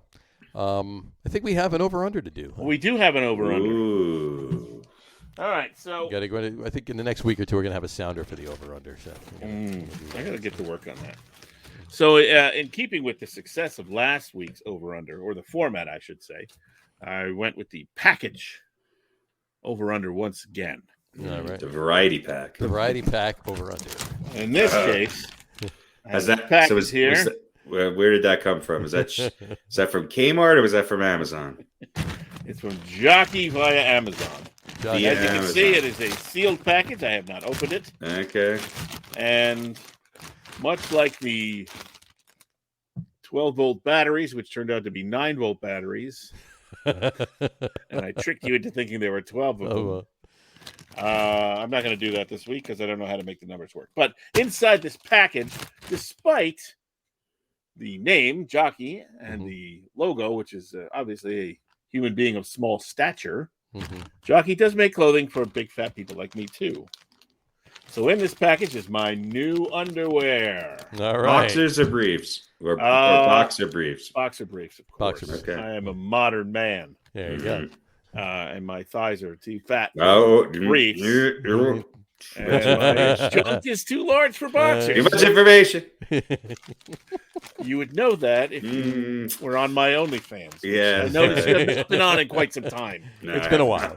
It's been a second. My retina's burnt out. I know. Sometimes it's like the iodine takes a while. Anyway, so my underwear is in here. Okay. And much like last week, I'm setting the over-under at 10.5. 10.5. 10.5. How many pairs of underwear? I use my head as a size reference. I'm going over. Going over 10.5. I'm going under. John's going under. All right. I think there's a dozen in there. The old 12-volt underwear. I think there's 12-volt underwear. Scissors. Get the scissors. I think you got to hardwire this underwear. Excuse me? Watch your arm. There you go. All right. There you go. All right.